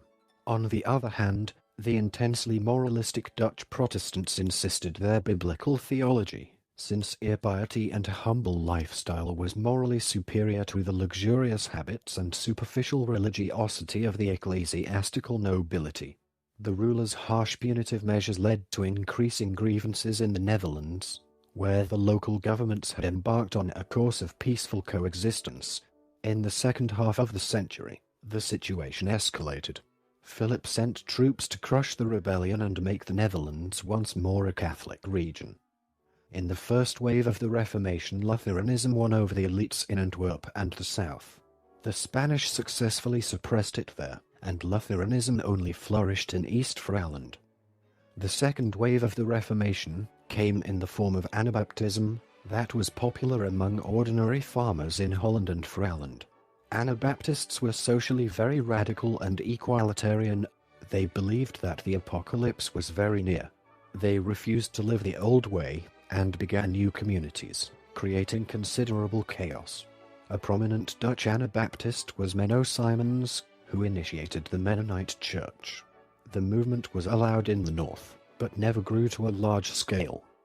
The third wave and most permanent wave of the Reformation was Calvinism. It arrived in the Netherlands in the 1540s, converting many of the elite and the common population, especially in Flanders. The Catholic Spanish responded with harsh persecution and introduced the Inquisition of the Netherlands. Calvinists rebelled. First there was the iconoclasm in 1566, which was the systematic destruction of statues of saints and other Catholic devotional depictions in churches. In 1566 William the Silent, a Calvinist, started the 80 Years' War to liberate all Dutch of whatever religion from Catholic Spain. Bloom says, his patience, tolerance, determination, concern for his people, and belief in government by consent held the Dutch together and kept alive their spirit of revolt. The provinces of Holland and Zeeland, being mainly Calvinist by 1572, submitted to the rule of William. The other states remained almost entirely Catholic. Part 6, Burgundian and Habsburg Period, Chapter 4, Prelude to War. The Netherlands was a valuable part of the Spanish Empire, especially after the Treaty of Cateau-Cambrésis of 1559. This treaty ended a 40-year period of warfare between France and Spain conducted in Italy from 1521 to 1559. The Treaty of Cateau-Cambrésis was somewhat of a watershed. Not only for the battleground that Italy had been, but also for northern Europe. Spain had been keeping troops in the Netherlands to be ready to attack France from the north as well as from the south. With the settlement of so many major issues between France and Spain by the Treaty of Cateau-Cambrésis, there was no longer any reason to keep Spanish troops in the Netherlands. Thus, the people of the Netherlands could get on with their peacetime pursuits. As they did so, they found that there was a great deal of demand for their products. Fishing had long been an important part of the economy of the Netherlands. However, now the fishing of herring alone came to occupy 2,000 boats operating out of Dutch ports. Spain, still the Dutch trader's best customer, was buying 50 large ships full of furniture and household utensils from Flanders merchants. Additionally, Dutch woolen goods were desired everywhere. The Netherlands bought and processed enough Spanish wool to sell 4 million florins of wool products through merchants in Bruges. So strong was the Dutch appetite for all wool at this time that they bought nearly as much English wool as they did Spanish wool. Total commerce with England alone amounted to 24 million florins. Much of the export going to England resulted in pure profit to the Dutch because the exported items were of their own manufacture. The Netherlands was just starting to enter its golden age. Brabant and Flanders were the richest and most flourishing parts of the Dutch Republic at the time. The Netherlands was one of the richest places in the world. The population reached 3 million in 1560, with 25 cities of 10,000 people or more, by far the largest urban presence in Europe, with the trading and financial centre of Antwerp being especially important. Population 100,000. Spain could not afford to lose this rich land, nor allow it to fall from Catholic control. Thus came 80 years of warfare. A devout Catholic, Philip was appalled by the success of the Reformation in the Low Countries, which had led to an increasing number of Calvinists. His attempts to enforce religious persecution of the Protestants, and his centralization of government, law enforcement, and taxes, made him unpopular and led to a revolt.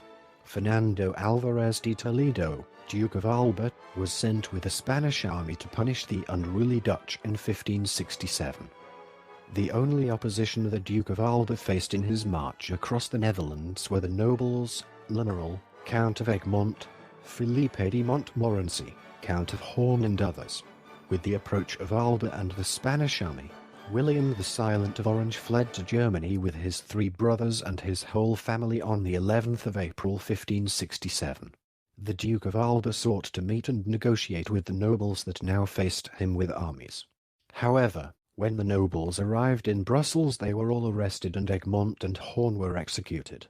Alba then revoked all the prior treaties that Margaret, the Duchess of Parma, had signed with the Protestants of the Netherlands and instituted the Inquisition to enforce the decrees of the Council of Trent.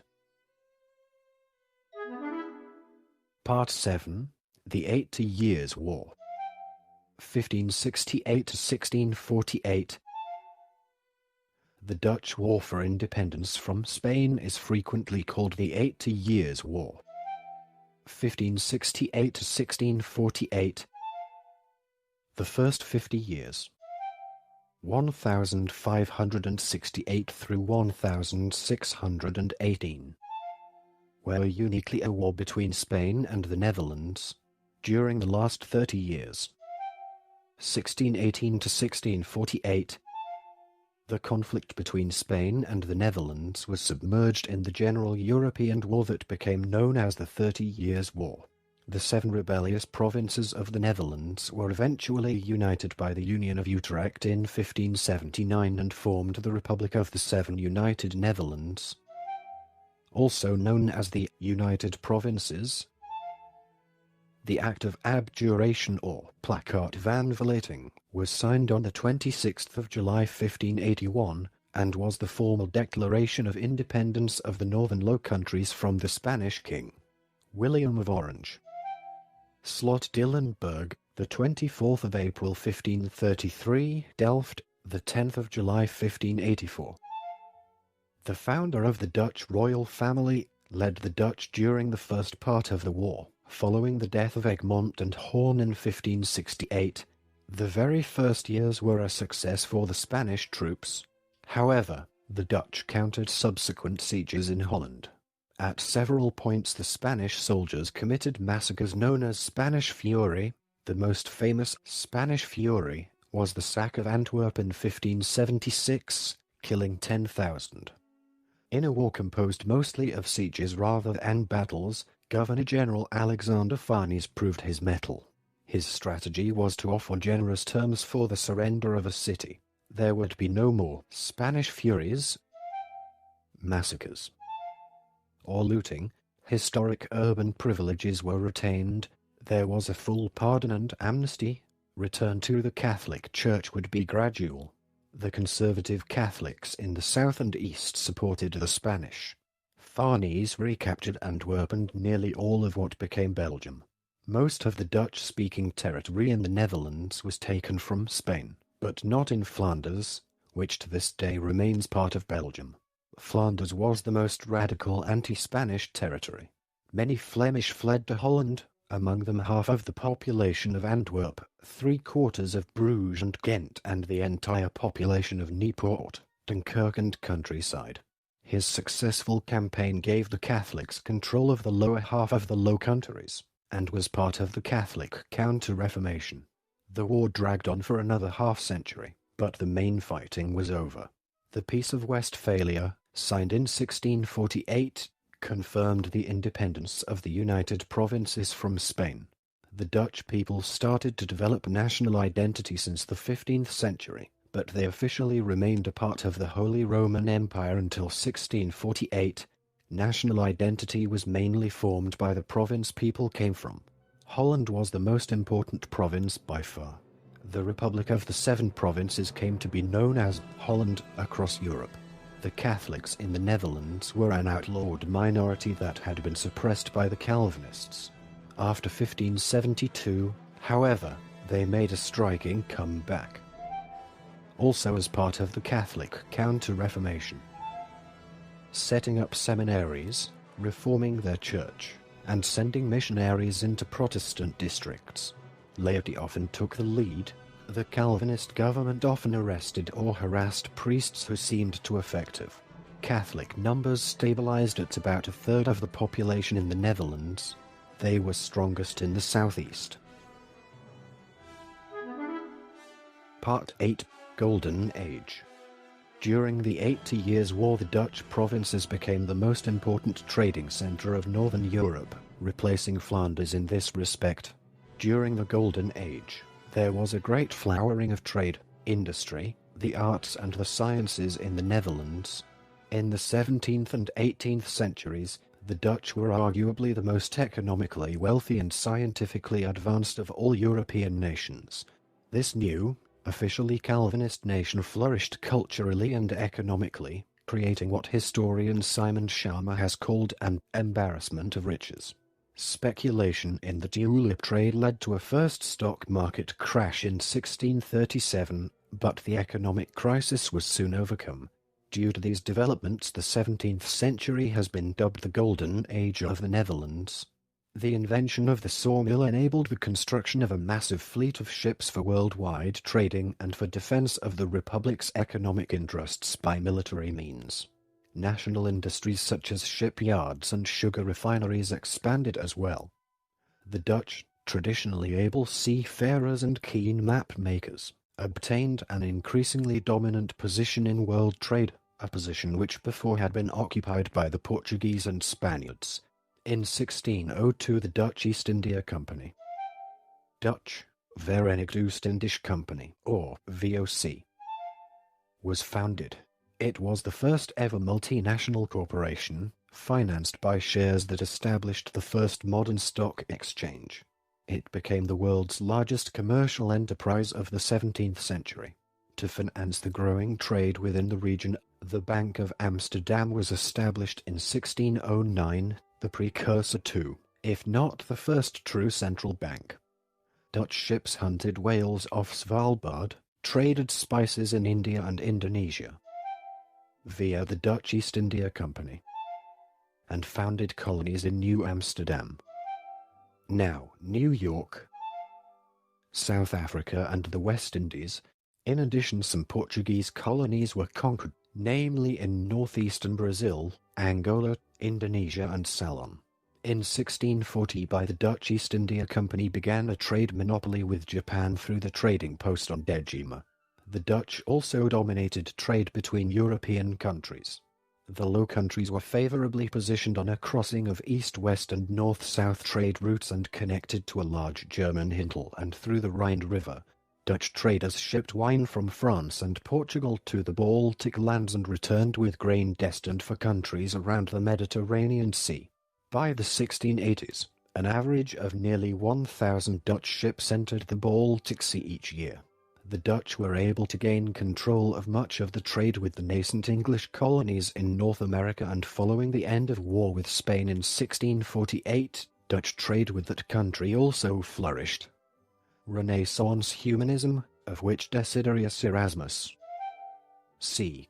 1466 to 1536 was an important advocate, had also gained a firm foothold and was partially responsible for a climate of tolerance.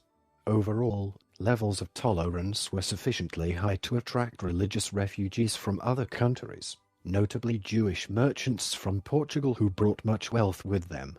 The revocation of the Edict of Nantes in France in 1685 resulted in the emigration of many French Huguenots, many of whom were shopkeepers or scientists.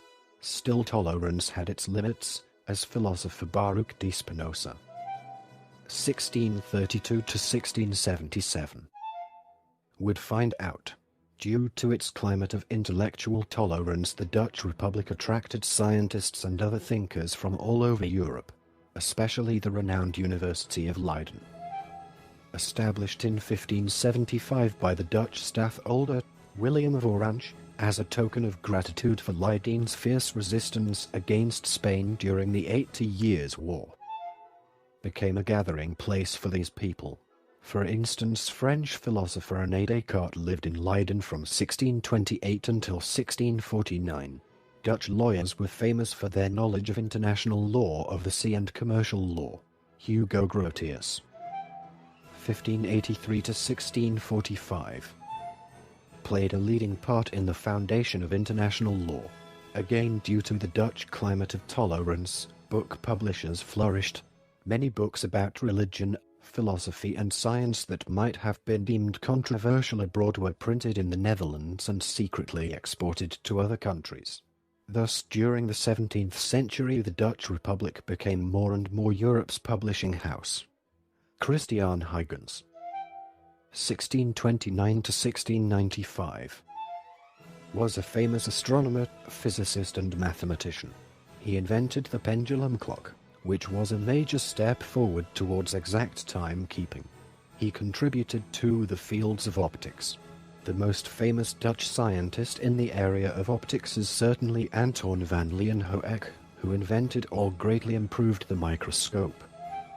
Opinions differ, and was the first to methodically study microscopic life, thus laying the foundations for the field of microbiology. Famous Dutch hydraulic engineer Jan Leeuwarter, 1575 to 1650, gained important victories in the Netherlands' eternal battle against the sea. Leeuwarter added a considerable amount of land to the Republic by converting several large lakes into polders, pumping all water out with windmills. Painting was the dominant art form in 17th century Holland. Dutch Golden Age painting followed many of the tendencies that dominated Baroque art in other parts of Europe, as with the Utrecht Caravaggisti, but was the leader in developing the subjects of still life, landscape, and genre painting. Portraits were also popular, but history painting, traditionally the most elevated genre, struggled to find buyers. Church art was virtually non-existent, and little sculpture of any kind produced. While art collecting and painting for the open market was also common elsewhere, art historians point to the growing number of wealthy Dutch middle class and successful mercantile patrons as driving forces in the popularity of certain pictorial subjects. Today, the best-known painters of the Dutch Golden Age are the period's most dominant figure Rembrandt, the Delft master of genre Johannes Vermeer, the innovative landscape painter Jacob van Ruysdael, and Frans Hals, who infused new life into portraiture. Some notable artistic styles and trends include Haarlem Mannerism, Utrecht Caravaggism, the School of Delft, the Leiden Schilders, and Dutch Classicism. Due to the thriving economy, cities expanded greatly. New town halls, warehouses and storehouses were built. Merchants that had gained a fortune ordered a new house built along one of the many new canals that were dug out in and around many cities for defense and transport purposes. A house with an ornamented facade that befitted their new status. In the countryside, many new castles and stately homes were built. Most of them have not survived. Starting at 1595, Reformed churches were commissioned, many of which are still landmarks today. The most famous Dutch architects of the 17th century were Jacob van Kampen, Peter Post, Peter Ving Booms, Lieven Dicke, Hendrik de Keyser. Overall, Dutch architecture, which generally combined traditional building styles with some foreign elements, did not develop to the level of painting. The Golden Age was also an important time for developments in literature. Some of the major figures of this period were Gerbrand Adriaan Zoon Bredero, Jacob Cats, Peter Cornelis Zoon Hooft and Joost van den Vondel. Since Latin was the lingua franca of education, relatively few men could speak, write, and read Dutch all at the same time. Music did not develop very much in the Netherlands since the Calvinists considered it an unnecessary extravagance, and organ music was forbidden in Reformed church services, although it remained common at secular functions. Part 9. Dutch Empire. Part 9. Dutch Empire. Chapter 1. The Dutch in the Americas. The Dutch West India Company was a chartered company, known as the GWC, of Dutch merchants. On the 2nd of June 1621, it was granted a charter for a trade monopoly in the West Indies, meaning the Caribbean, by the Republic of the Seven United Netherlands and given jurisdiction over the African slave trade, Brazil, the Caribbean, and North America. Its area of operations stretched from West Africa to the Americas and the Pacific Islands. The company became instrumental in the Dutch colonization of the Americas. The first forts and settlements in Guyana and on the Amazon River date from the 1590s. Actual colonization, with Dutch settling in the new lands, was not as common as with England and France. Many of the Dutch settlements were lost or abandoned by the end of that century, but the Netherlands managed to retain possession of Suriname and a number of Dutch Caribbean islands. The colony was a private business venture to exploit the fur trade in beaver pelts. New Netherland was slowly settled during its first decades, partially as a result of policy mismanagement by the Dutch West India Company, WIC, and conflicts with Native Americans. During the 1650s, the colony experienced dramatic growth and became a major port for trade in the Atlantic world, tolerating a highly diverse ethnic mix. The surrender of Fort Amsterdam to the British control in 1664 was formalized in 1667, contributing to the Second Anglo-Dutch War. In 1673 the Dutch retook the area, but later relinquished it under the 1674 Treaty of Westminster, ending the Third Anglo-Dutch War. Descendants of the original settlers played a prominent role in the history of the United States, as typified by the Roosevelt and Vanderbilt families. The Hudson Valley still boasts a Dutch heritage. The concepts of civil liberties and pluralism introduced in the province became mainstays of American political and social life. Part 9. Dutch Empire. Chapter 2. Slave Trade. Although slavery was illegal inside the Netherlands, it flourished in the Dutch Empire and helped support the economy. In 1619 the Netherlands took the lead in building a large-scale slave trade between Africa and Virginia, by 1650 becoming the preeminent slave trading country in Europe. It was overtaken by Britain around 1700. Historians agree that in all the Dutch shipped about 550,000 African slaves across the Atlantic, about 75,000 of whom died on board before reaching their destinations. From 1596 to 1829, the Dutch traders sold 250,000 slaves in the Dutch Guianas, 142,000 in the Dutch Caribbean islands, and 28,000 in Dutch Brazil. In addition, tens of thousands of slaves, mostly from India and some from Africa, were carried to the Dutch East Indies, and slaves from the East Indies to Africa and the West Indies. Part 9. Dutch Empire. Chapter 3. The Dutch in Asia. The Dutch East India Company. The Dutch East India Company, called the VOC, began in 1602, when the government gave it a monopoly to trade with Asia. It had many world firsts. The first multinational corporation, the first company to issue stock, and was the first mega corporation, possessing quasi-governmental powers, including the ability to wage war, negotiate treaties, coin money, and establish colonial settlements. England and France soon copied its model but could not match its record. Between 1602 and 1796 the VOC sent almost 1 million Europeans to work in the Asia trade on 4,785 ships. It returned over 2.5 million tons of Asian trade goods. The VOC enjoyed huge profits from its spice monopoly through most of the 17th century. The VOC was active chiefly in the Dutch East Indies, now Indonesia, where its base was Batavia, now Jakarta. Over the next 2 centuries, the company acquired additional ports as trading bases and safeguarded their interests by taking over surrounding territory. It remained an important trading concern and paid an 18% annual dividend for almost 200 years. Weighed down by corruption, the VOC went bankrupt in 1800. Its possessions were taken over by the government and turned into the Dutch East Indies. Part 9, Dutch Empire. Chapter 4, The Dutch in Africa. In 1647, a Dutch vessel was wrecked in the present-day Table Bay at Cape Town. The marooned crew, the first Europeans to attempt settlement in the area, built a fort and stayed for a year until they were rescued. Shortly thereafter, the Dutch East India Company, in the Dutch of the day, Verenigd Oost-Indische Company, or VOC, decided to establish a permanent settlement.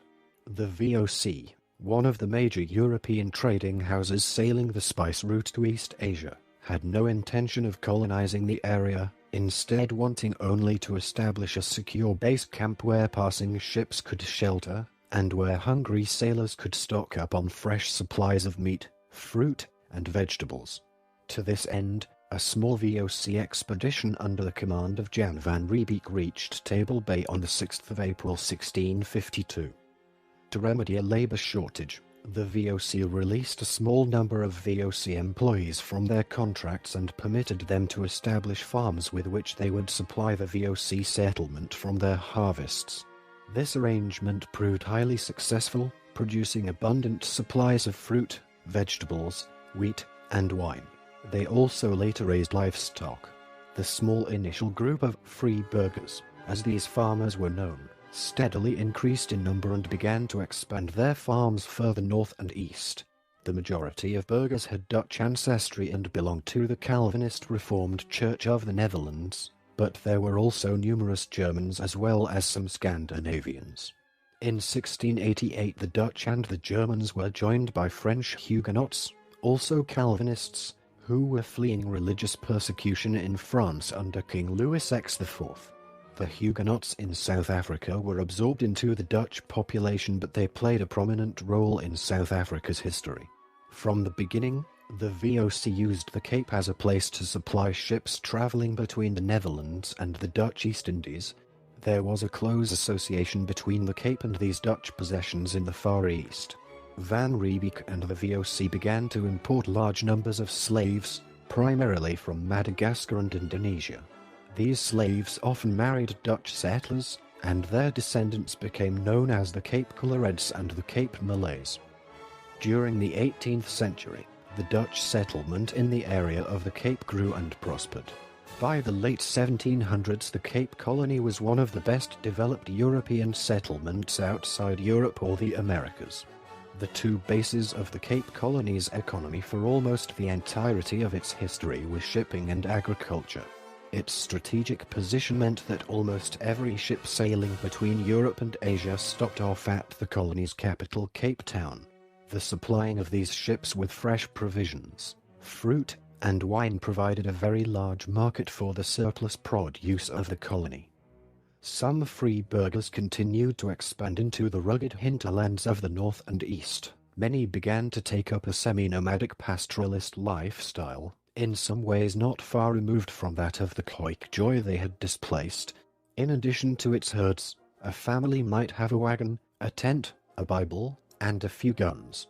As they became more settled, they would build a mud-walled cottage, frequently located, by choice, days of travel from the nearest European settlement. These were the first of the trekboers. Wandering farmers, later shortened to boers.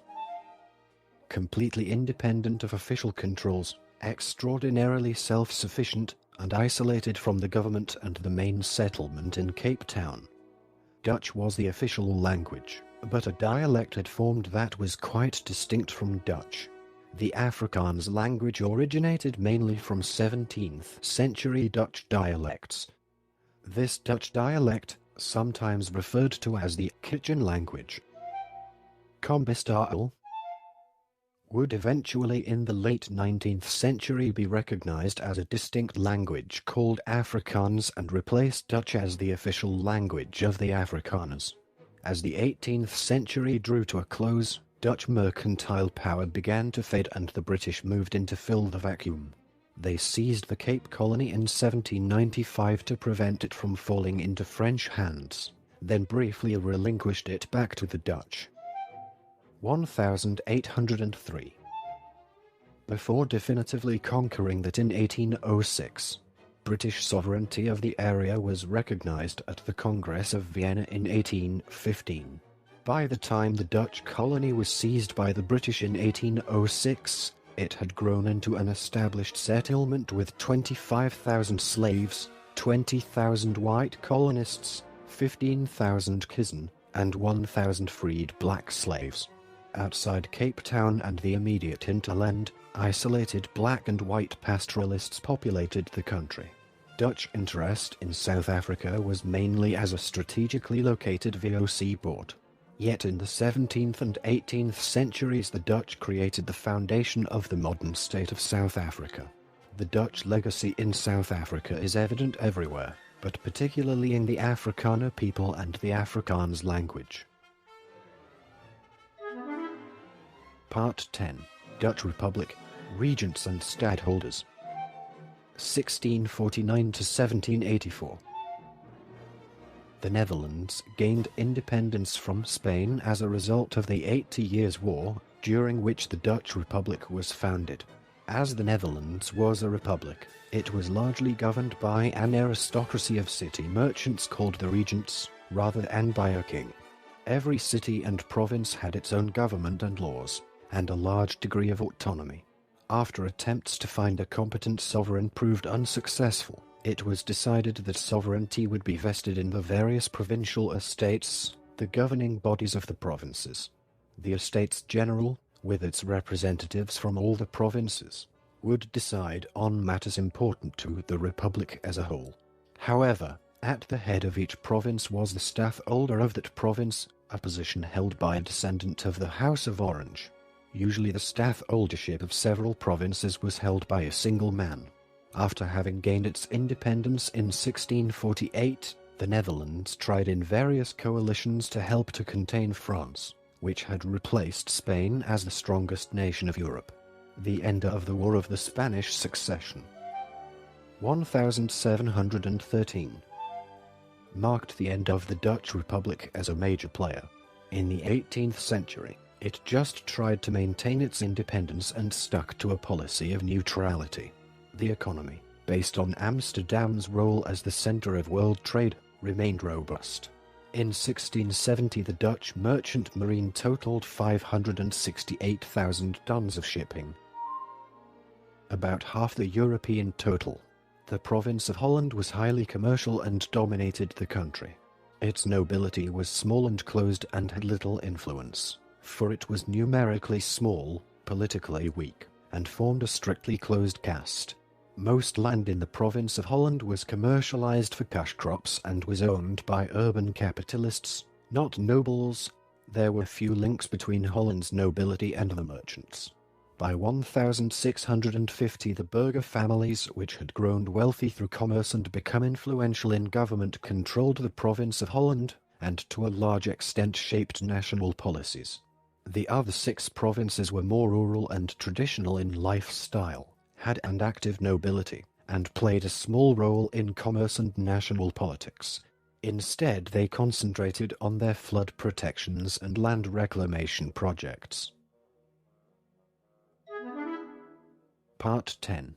Dutch Republic, Regents and Stadholders. Chapter 1. Refugees. The Netherlands sheltered many notable refugees, including Protestants from Antwerp and Flanders, Portuguese and German Jews, French Protestants, Huguenots, including Descartes, and English dissenters, including the Pilgrim Fathers. Many immigrants came to the cities of Holland in the 17th and 18th century from the Protestant parts of Germany and elsewhere. The amount of first-generation immigrants from outside the Netherlands in Amsterdam was nearly 50% in the 17th and 18th centuries.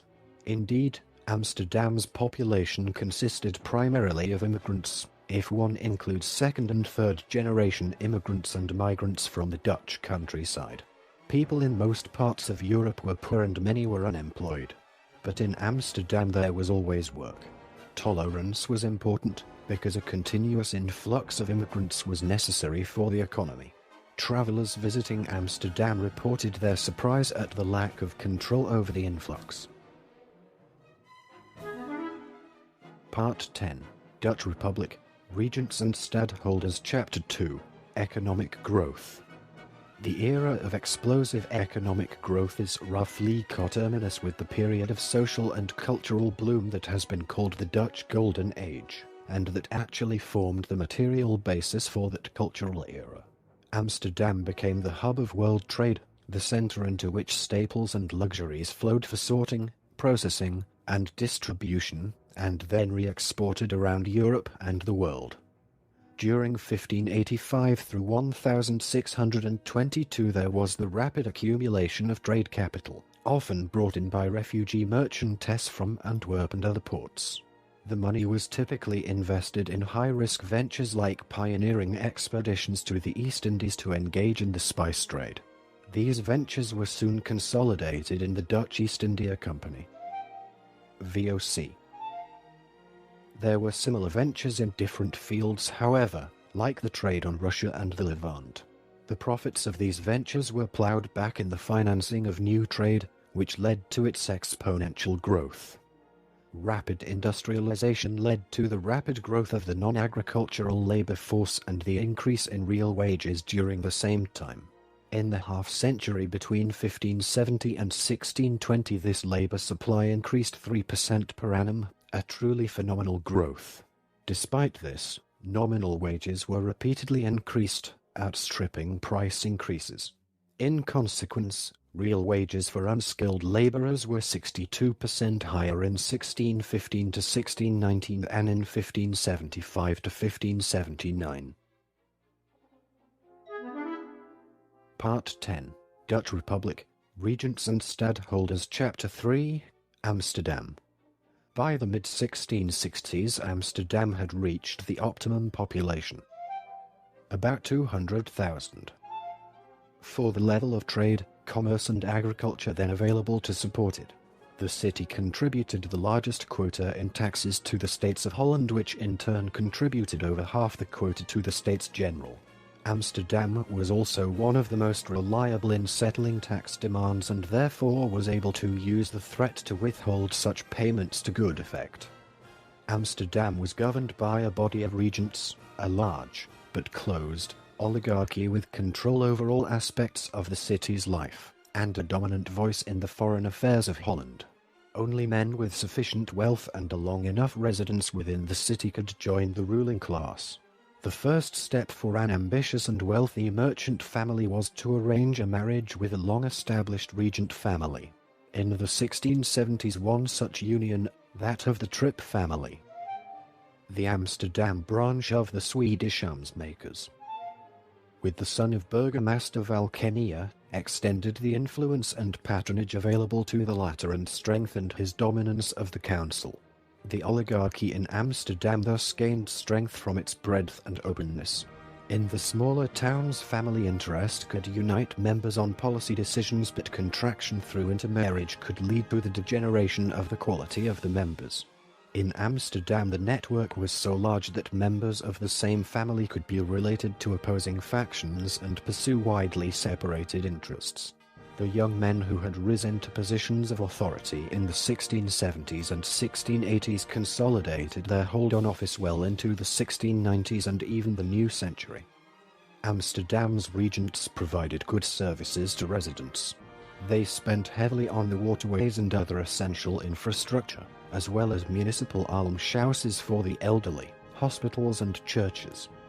Amsterdam's wealth was generated by its commerce, which was in turn sustained by the judicious encouragement of entrepreneurs whatever their origin. This open-door policy has been interpreted as proof of a tolerant ruling class. But toleration was practiced for the convenience of the city. Therefore, the wealthy Sephardic Jews from Portugal were welcomed and accorded all privileges except those of citizenship, but the poor Ashkenazi Jews from Eastern Europe were far more carefully vetted, and those who became dependent on the city were encouraged to move on. Similarly, provision for the housing of Huguenot immigrants was made in 1681 when Louis XIV's religious policy was beginning to drive these Protestants out of France. No encouragement was given to the dispossessed Dutch from the countryside or other towns of Holland. The regents encouraged immigrants to build churches and provided sites or buildings for churches and temples for all except the most radical sects and the Catholics by the 1670s. Although even the Catholics could practice quietly in a chapel within the Beggenhof. Part 10. Dutch Republic, Regents and Stadholders. Chapter 4, First Stadholderless Period and the Anglo-Dutch Wars. 1650 to 1674. During the wars, a tension had arisen between the Orange Nassau leaders and the patrician merchants. The former, the Orangists, were soldiers and centralizers who seldom spoke of compromise with the enemy and looked for military solutions. They included many rural gentry as well as ordinary folk attached to the banner of the House of Orange. The latter group were the Republicans, led by the Grand Pensionary, a sort of prime minister. And the regents stood for localism, municipal rights, commerce, and peace. In 1650, the stadholder William II, Prince of Orange, suddenly died. His son was a baby and the Orangists were leaderless. The regents seized the opportunity. There would be no new stadholder in Holland for 22 years. Johan de Witt, a brilliant politician and diplomat, emerged as the dominant figure. Princes of Orange became the stadholder and almost hereditary ruler in 1672 and 1748. The Dutch Republic of the United Provinces was a true republic from 1650 to 1672 and 1702 to 1748. These periods are called the First Stadholderless Period and Second Stadholderless Period. Part 10. Dutch Republic, Regents and Stadholders. Chapter 5, Anglo-Dutch Wars. The Republic and England were major rivals in world trade and naval power. Halfway through the 17th century, the Republic's navy was the rival of Britain's Royal Navy as the most powerful navy in the world. The Republic fought a series of 3 naval wars against England in 1652 to 74.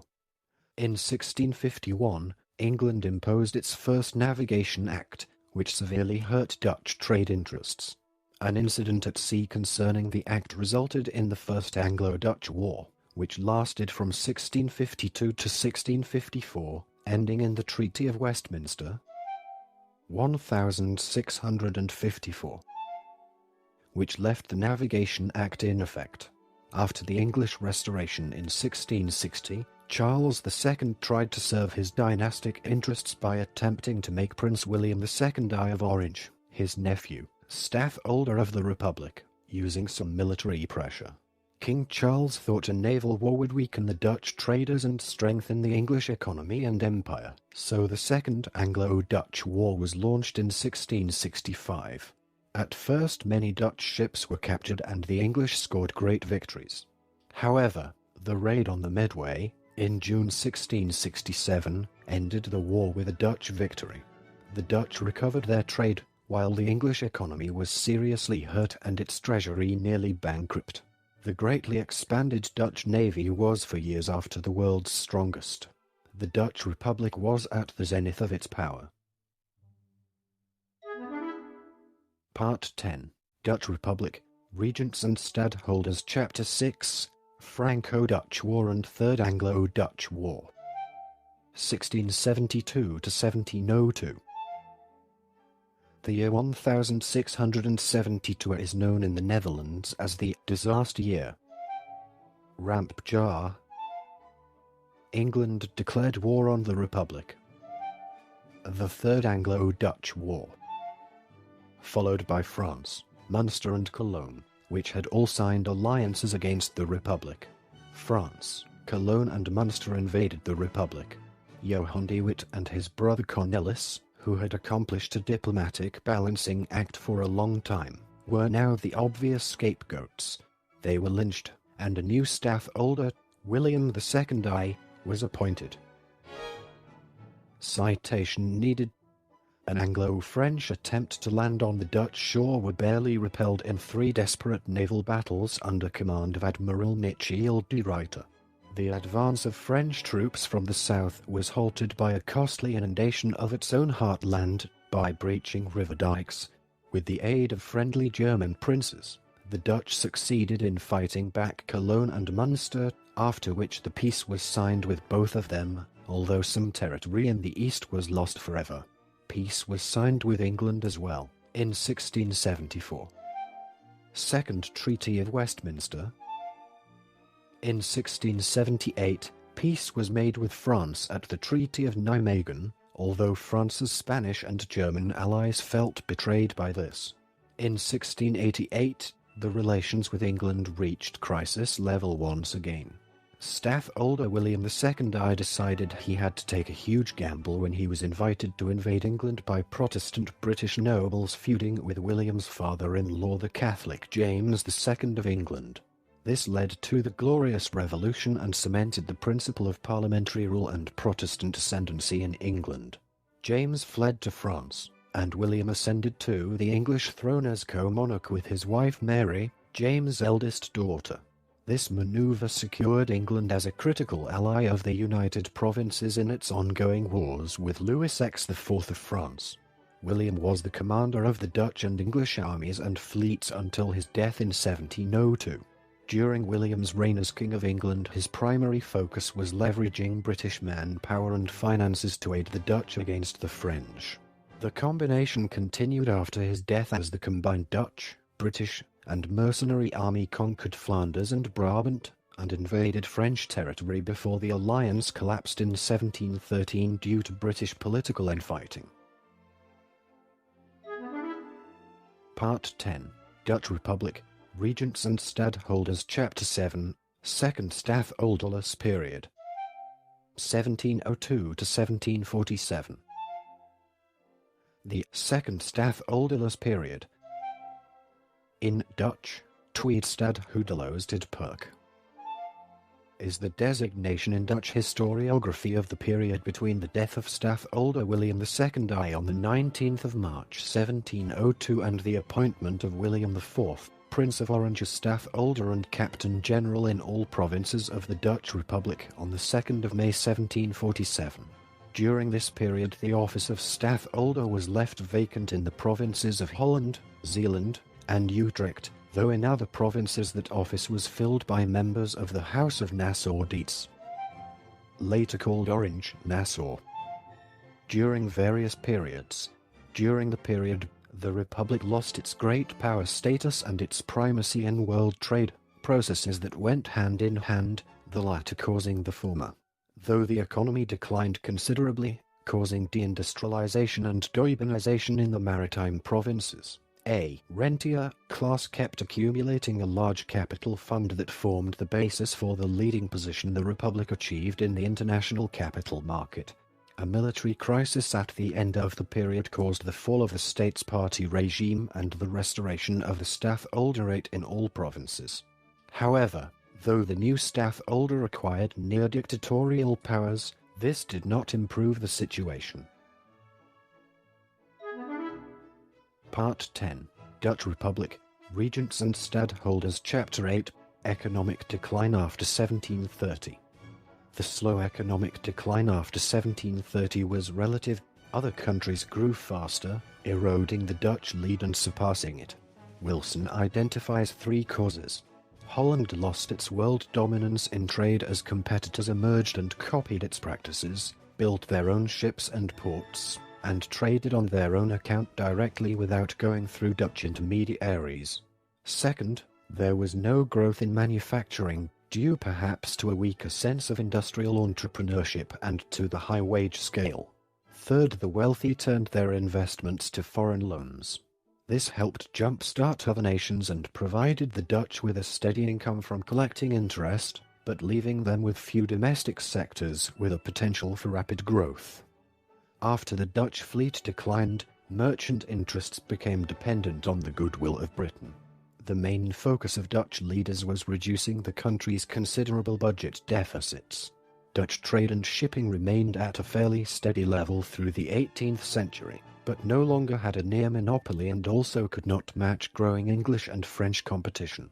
The Netherlands lost its position as the trading centre of Northern Europe to London. Although the Netherlands remained wealthy, investors for the nation's money became more difficult to find. Some investment went into purchases of land for estates, but most went to foreign bonds, and Amsterdam remained one of Europe's banking capitals.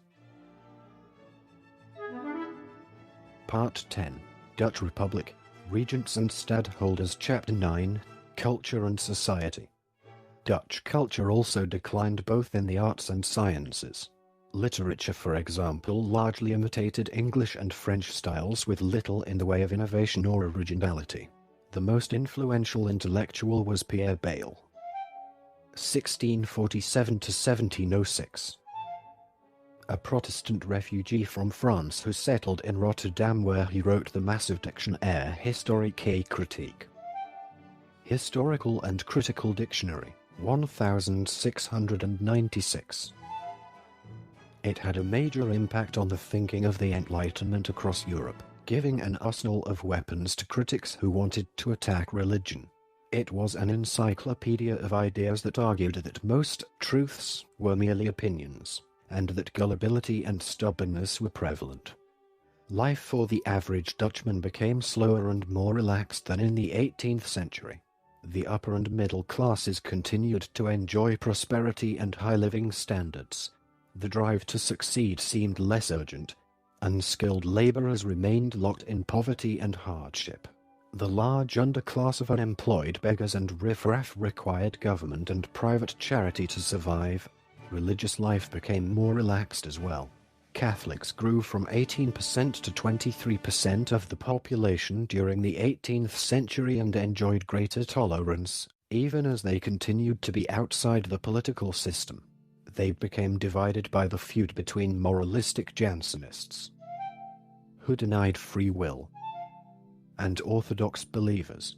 One group of Jansenists formed a splinter sect, the Old Catholic Church, in 1723. The upper classes willingly embraced the ideas of the Enlightenment, tempered by the tolerance that meant less hostility to organized religion compared to France. Part 10. Dutch Republic, Regents and Stadholders. Chapter 10. The Orangist Revolution, 1747 to 1751. During the term of Anthony van der Heim Grand Pensionary from 1737 to 1746, the Republic slowly drifted into the War of Austrian Succession. This started as a Prusso-Austrian conflict, but eventually all the neighbors of the Dutch Republic became involved. On one side were Prussia, France and their allies, and on the other Austria, Britain. After 1744, and their allies. At first the Republic strove to remain neutral in this European conflict, but it maintained garrisons in a number of fortresses in the Austrian Netherlands. French grievances and threats spurred the Republic in to bring its army up to European standards. 84,000 men in 1743. In 1744 and 1745 the French attacked Dutch fortresses at Menin and Tournai. This prompted the Dutch Republic in 1745 to join the Quadruple Alliance, but this alliance was severely defeated at the Battle of Fontenoy in May 1745. In 1746 the French occupied most of the large cities in the Austrian Netherlands. Then, in April 1747, apparently as an exercise in armed diplomacy, a relatively small French military force occupied Zeelandic Flanders, part of the Dutch Republic.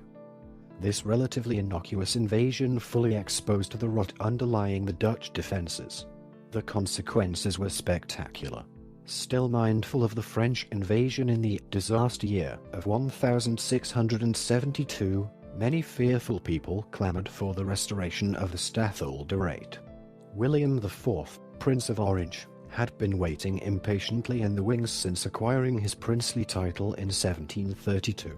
Over the next year he and his supporters engaged in a number of political battles in various provinces and towns in the Netherlands to wrest control from the regents. The aim was for William IV to obtain a firm grip on government patronage and place loyal officials in all strategic government positions. Eventually he managed to achieve this aim in all provinces. Willem Bentinck van Roon was a prominent Orangist.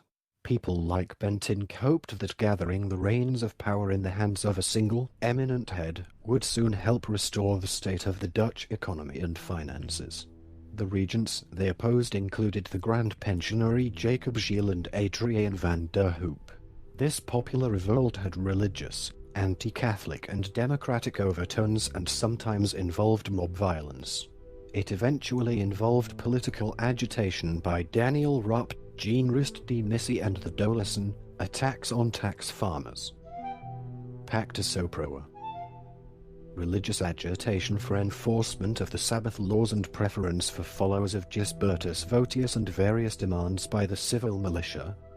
The war against the French was itself brought to a not too devastating end for the Dutch Republic with the Treaty of Aix-la-Chapelle. 1748. The French retreated of their own accord from the Dutch frontier. William IV died unexpectedly at the age of 40 on the 22nd of October 1751. Part 10. Dutch Republic, Regents and Stadtholders. Chapter 11. Regency and Indolent Rule. 1752 to 1779. His son, William V, was 3 years old when his father died, and a long regency characterized by corruption and misrule began. His mother delegated most of the powers of the regency to Bentinck and her favorite, Duke Louis Ernest of Brunswick-Helleneberg. All power was concentrated in the hands of an unaccountable few, including the Frisian nobleman Ducertem van Grovestins. Still a teenager, William V assumed the position of Stadtholder in 1766, the last to hold that office. In 1767, he married Princess Wilhelmina of Prussia, the daughter of Augustus William of Prussia, niece of Frederick the Great. The position of the Dutch during the American War of Independence was one of neutrality. William V, leading the pro-British faction within the government, blocked attempts by pro-independence and later pro-French elements to drag the government to war. However, things came to a head with the Dutch attempt to join the Russian-led League of Armed Neutrality, leading to the outbreak of the disastrous Fourth Anglo-Dutch War in 1780, after the signing of the Treaty of Paris. 1783. The impoverished nation grew restless under William's rule. An English historian summed him up uncharitably as a prince of the profoundest lethargy and most abysmal stupidity. And yet he would guide his family through the difficult French Batavian period, and his son would be crowned king. Part 10. Dutch Republic, Regents and Stadtholders. Chapter 12. Fourth Anglo-Dutch War. 1780 to 1784. The Fourth Anglo-Dutch War, 1780 to 1784, was a conflict between the Kingdom of Great Britain and the Dutch Republic. The war, tangentially related to the American Revolutionary War, broke out over British and Dutch disagreements on the legality and conduct of Dutch trade with Britain's enemies in that war. Although the Dutch Republic did not enter into a formal alliance with the United States and their allies, U.S. Ambassador and future President John Adams managed to establish diplomatic relations with the Dutch Republic, making it the second European country to diplomatically recognize the Continental Congress in April 1782. In October 1782, A treaty of amity and commerce was concluded as well. Most of the war consisted of a series of largely successful British operations against Dutch colonial economic interests, although British and Dutch naval forces also met once off the Dutch coast. The war ended disastrously for the Dutch and exposed the weakness of the political and economic foundations of the country. The Treaty of Paris, 1784, according to Fernand Braudel, sounded the knell of Dutch greatness. The Part 11, the French Batavian period, 1785 to 1815. After the war with Great Britain ended disastrously in 1784, there was growing unrest and a rebellion by the anti-Orangist patriots. The French Revolution resulted first in the establishment of a pro-French Batavian Republic, 1795 to 1806. Then the creation of the Kingdom of Holland, ruled by a member of the House of Bonaparte, 1806 to 1810. And finally annexation by the French Empire, 1810 to 1813.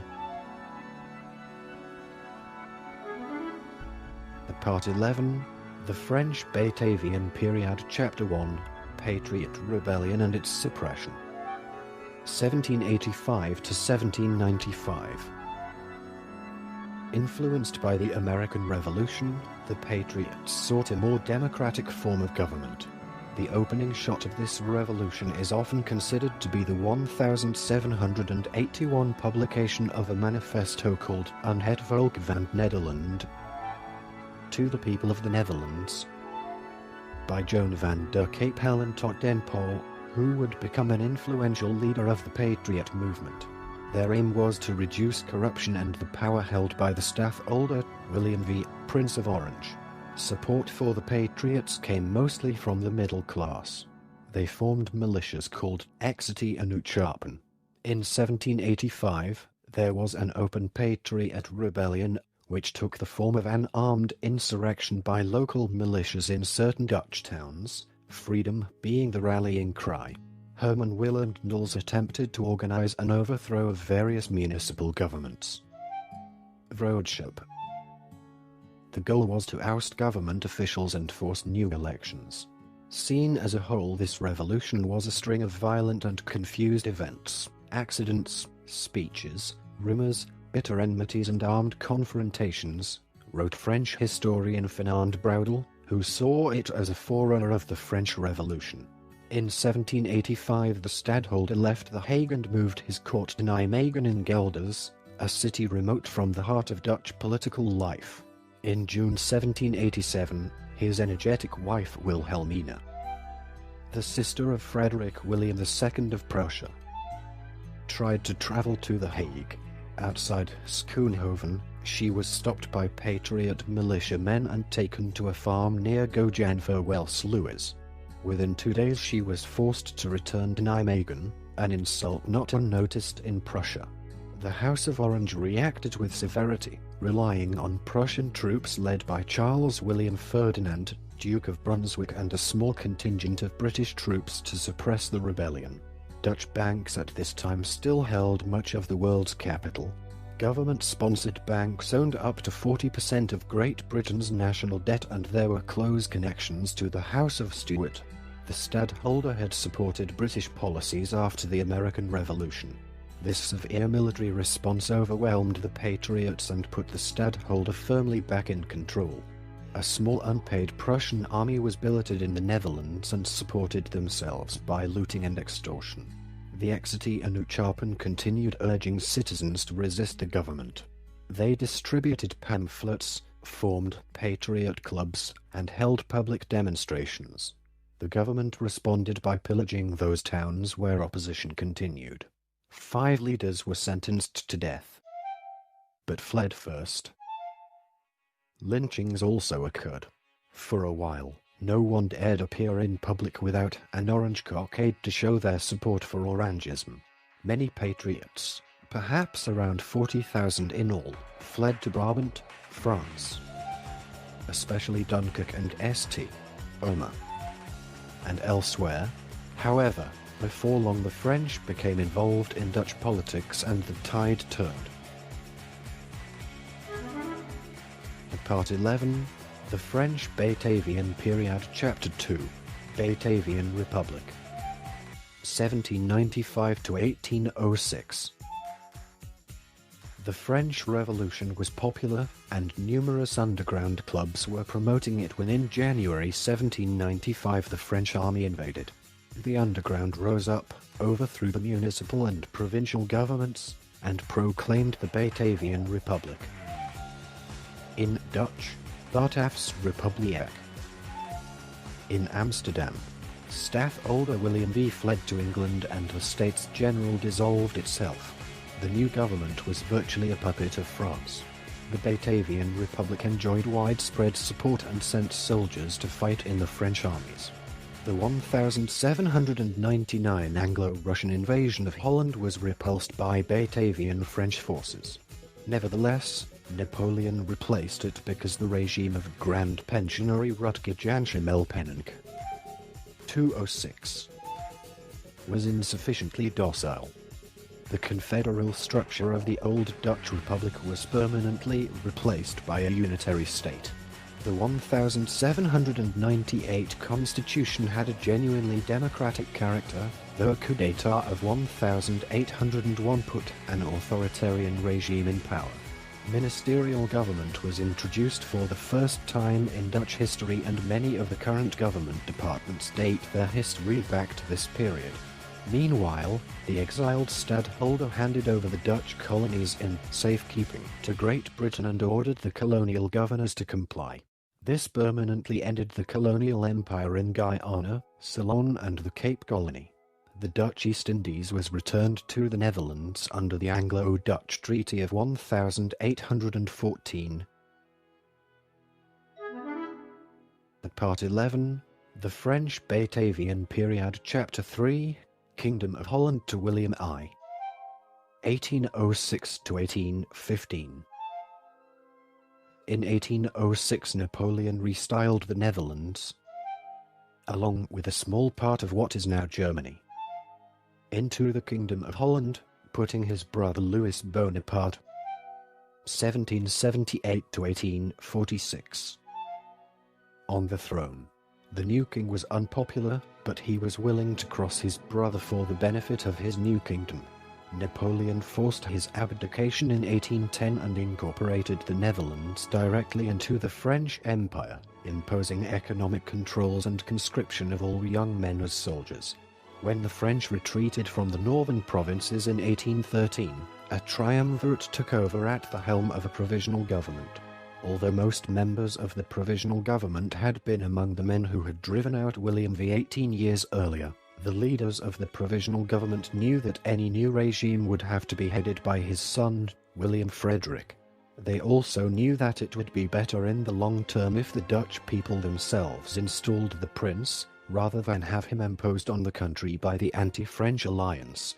Accordingly, the triumvirate called William Frederick back on November 30th and offered him the crown.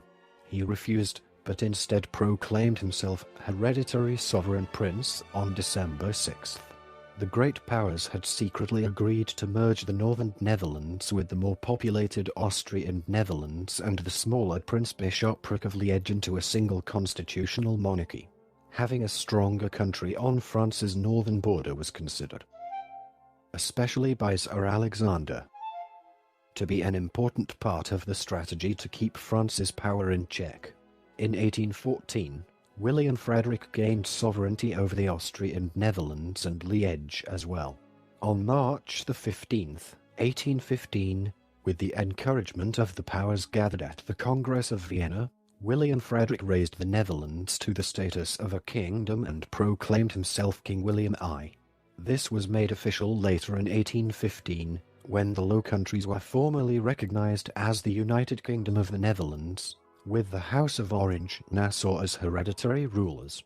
William had thus fulfilled the nearly 3-century quest of the House of Orange to unite the Low Countries under a single rule.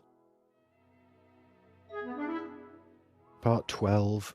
United Kingdom of the Netherlands. 1815 to 1839. William I became king and also became the hereditary Grand Duke of Luxembourg. That was part of the Netherlands, but at the same time part of the German Confederation. The newly created country had two capitals, Amsterdam and Brussels. The new nation had two equal parts.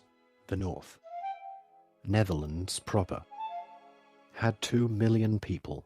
They spoke chiefly Dutch but were divided religiously between a Protestant majority and a large Catholic minority. The South, which would be known as Belgium after 1830, had a population of 3.4 million people. Nearly all were Catholic, but it was divided between French-speaking Walloons and Dutch-speaking Flemings. The upper and middle classes in the south were mostly French-speaking. About 60,000 Belgians were eligible to vote, compared to about 80,000 Dutchmen. Officially Amsterdam was the capital, but in a compromise, the government met alternately in Brussels and The Hague. Adolf Couplet, 1796 to 1874. The great Belgian statistician calculated that the new nation was significantly better off than other states. Mortality was low, the food supply was good, education was good, public awareness was high, and the charity rate was the highest in the world. The best years were in the mid-1820s. The quality of schooling was dismal, however. According to Sharma, about 1,800 the local school teacher was the humble auxiliary of the local priest, despised by his co-villagers and forced to subsist on the gleanings of the peasants. He combined drumming the catechism into the heads of his unruly charges with the duties of winding the town clock, ringing the church bells, or digging its graves. His principal use to the community was to keep its boys out of mischief when there was no labor for them in the fields, or setting the destitute orphans of the town to the useful arts of picking tow or spinning crude flax. As one would expect, standards in such an occupation were dismal. But in 1806, the Dutch, led by Adriaan van den Ende, energetically set out to modernize education, focusing on a new system for advanced training of teachers with an elaborate system of inspectors, training courses, teacher examinations, and teaching societies. By 1826, although much smaller than France, the Dutch national government was spending 12 times more than Paris on education. Part 12, United Kingdom of the Netherlands, Chapter 1, Constitutional Monarchy.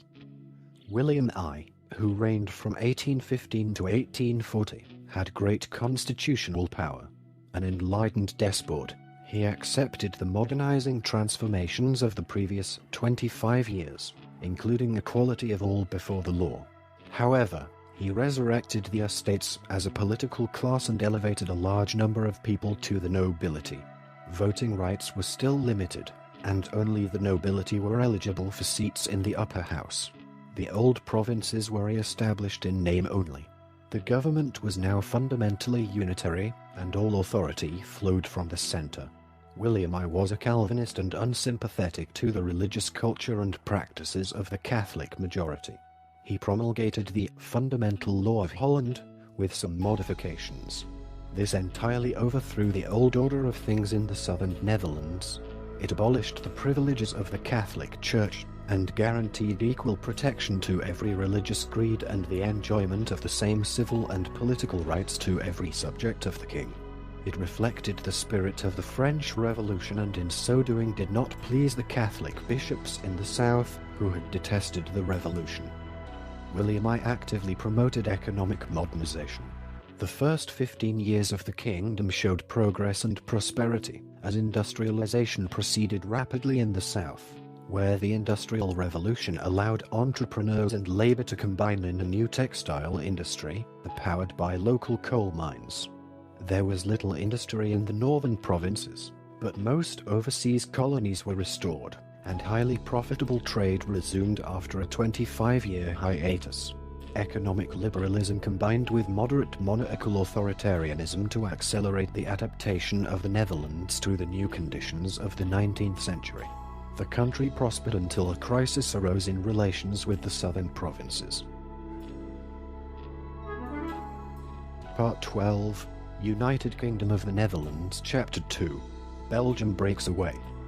William was determined to create a united people, even though the North and South had drifted far apart in the past 3 centuries. Protestants were the largest denomination in the North. Population 2 million. But formed a quarter of the population in the overwhelmingly Catholic South. Population 3.5 million. Nevertheless, Protestants dominated William's government and army. The Catholics did not consider themselves an integral part of the United Netherlands, preferring instead to identify with medieval Dutch culture. Other factors that contributed to this feeling were economic. The South was industrializing, the North had always been a merchant's nation. And linguistic. French was spoken in Wallonia and a large part of the bourgeoisie in Flemish cities. Citation needed. After having been dominant for a long time, the French-speaking elite in the southern Netherlands now felt like second-class citizens. In the Catholic South, William's policies were unpopular. The French-speaking Walloons strenuously rejected his attempt to make Dutch the universal language of government, while the population of Flanders was divided. Flemings in the south spoke a Dutch dialect, Flemish, and welcomed the encouragement of Dutch with a revival of literature and popular culture. Other Flemings, notably the educated bourgeoisie, preferred to speak French. Although Catholics possessed legal equality, they resented their subordination to a government that was fundamentally Protestant in spirit and membership after having been the state church for centuries in the South. Few Catholics held high office in state or army. Furthermore, political liberals in the South complained about the king's authoritarian methods. All Southerners complained of underrepresentation in the national legislature. Although the South was industrializing and was more prosperous than the North, the accumulated grievances allowed the multiple opposition forces to coalesce. The outbreak of revolution in France in 1830 was a signal for action, at first on behalf of autonomy for Belgium, as the southern provinces were now called, and later on behalf of total independence. William dithered, and his half-hearted efforts to reconquer Belgium were thwarted both by the efforts of the Belgians themselves and by the diplomatic opposition of the great powers. At the London Conference of 1830, the chief powers of Europe ordered, in November 1830, an armistice between the Dutch and the Belgians. The first draft for a treaty of separation of Belgium and the Netherlands was rejected by the Belgians. A second draft, June 1831, was rejected by William I, who resumed hostilities. Franco-British intervention forced William to withdraw Dutch forces from Belgium late in 1831, and in 1833 an armistice of indefinite duration was concluded. Belgium was effectively independent, but William's attempts to recover Luxembourg and Limburg led to renewed tension. The London Conference of 1838–39 prepared the final Dutch-Belgian separation treaty of 1839. It divided Luxembourg and Limburg between the Dutch and Belgian crowns. The Kingdom of the Netherlands thereafter was made up of the 11 northern provinces. Part 13, Democratic and Industrial Development. 1840 to 1900. The Netherlands did not industrialize as rapidly as Belgium after 1830, but it was prosperous enough. Griffiths argues that certain government policies facilitated the emergence of a national economy in the 19th century. They included the abolition of internal tariffs and guilds, a unified coinage system, modern methods of tax collection, standardized weights and measures, and the building of many roads, canals, and railroads. However, compared to Belgium, which was leading in industrialization on the continent, the Netherlands moved slowly. Possible explanations for this difference are the higher costs due to geography and high wages, and the emphasis of entrepreneurs on trade rather than industry. For example, in the Dutch coastal provinces agricultural productivity was relatively high. Hence, Industrial growth arrived relatively late after 1860 because incentives to move to labor-intensive industry were quite weak. However, the provinces of North Brabant and Overijssel did industrialize, and they became the most economically advanced areas of the country. As in the rest of Europe, the 19th century saw the gradual transformation of the Netherlands into a modern middle-class industrial society. The number of people employed in agriculture decreased, while the country made a strong effort to revive its stake in the highly competitive shipping and trade business. The Netherlands lagged behind Belgium until the late 19th century in industrialization, and caught up around 1920.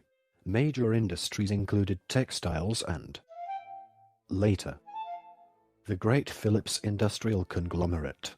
Rotterdam became a major shipping and manufacturing center. Poverty slowly declined as begging largely disappeared, along with steadily improving working conditions for the population. Part 13, Democratic and Industrial Development, Chapter 1, 1848 Constitutional Reform and Liberalism. In 1840 William I abdicated in favor of his son, William II, who attempted to carry on the policies of his father in the face of a powerful liberal movement. In 1848 unrest broke out all over Europe. Although there were no major events in the Netherlands, these foreign developments persuaded King William II to agree to liberal and democratic reform. That same year Johann Rudolf Thorbecke, a prominent liberal, was asked by the king to draft a constitution that would turn the Netherlands into a constitutional monarchy. The new constitution was proclaimed on the 3rd of November 1848. It severely limited the king's powers, making the government accountable only to an elected parliament. And it protected civil liberties. The new liberal constitution, which put the government under the control of the States General, was accepted by the legislature in 1848. The relationship between monarch, government and parliament has remained essentially unchanged ever since. William II was succeeded by William II I in 1849. The new king reluctantly chose Thorbecke to head the new government, which introduced several liberal measures, notably the extension of suffrage. However, Thorbecke's government soon fell when Protestants rioted against the Vatican's re-establishment of the Catholic episcopate, in abeyance since the 16th century. A conservative government was formed, but it did not undo the liberal measures, and the Catholics were finally given equality after 2 centuries of subordination. Dutch political history from the middle of the 19th century until the First World War was fundamentally one of the extension of liberal reforms in government, the reorganization and modernization of the Dutch economy, and the rise of trade unionism and socialism as working-class movements independent of traditional liberalism. The growth in prosperity was enormous, as real per capita GNP soared from 106 guilders in 1804 to 403 in 1913. Part 13, Democratic and Industrial Development, Chapter 2, Religion and Pillarization. Religion was a contentious issue with repeated struggles over the relations of church and state in the field of education. In 1816, the government took full control of the Dutch Reformed Church. Netherlands Hervormde Kerk. In 1857, all religious instruction was ended in public schools, but the various churches set up their own schools and even universities. Dissident members broke away from the Netherlands Reformed Church in the secession of 1834. They were harassed by the government under an onerous Napoleonic law prohibiting gatherings of more than 20 members without a permit. After the harassment ended in the 1850s, a number of these dissidents eventually created the Christian Reformed Church in 1869. Thousands migrated to Michigan, Illinois, and Iowa in the United States. By 1900, the dissidents represented about 10% of the population, as against 45% in the Netherlands Reformed Church, which continued to be the only church to receive state money. At mid-century, most Dutch belonged either to the Dutch Reformed churches, around 55%, or the Roman Catholic Church, 35 to 40%. Together with smaller Protestant and Jewish groups, a large and powerful sector of nominal Protestants were in fact secular liberals seeking to minimize religious influence. In reaction, a novel alliance developed with Catholics and devout Calvinists joining against secular liberals.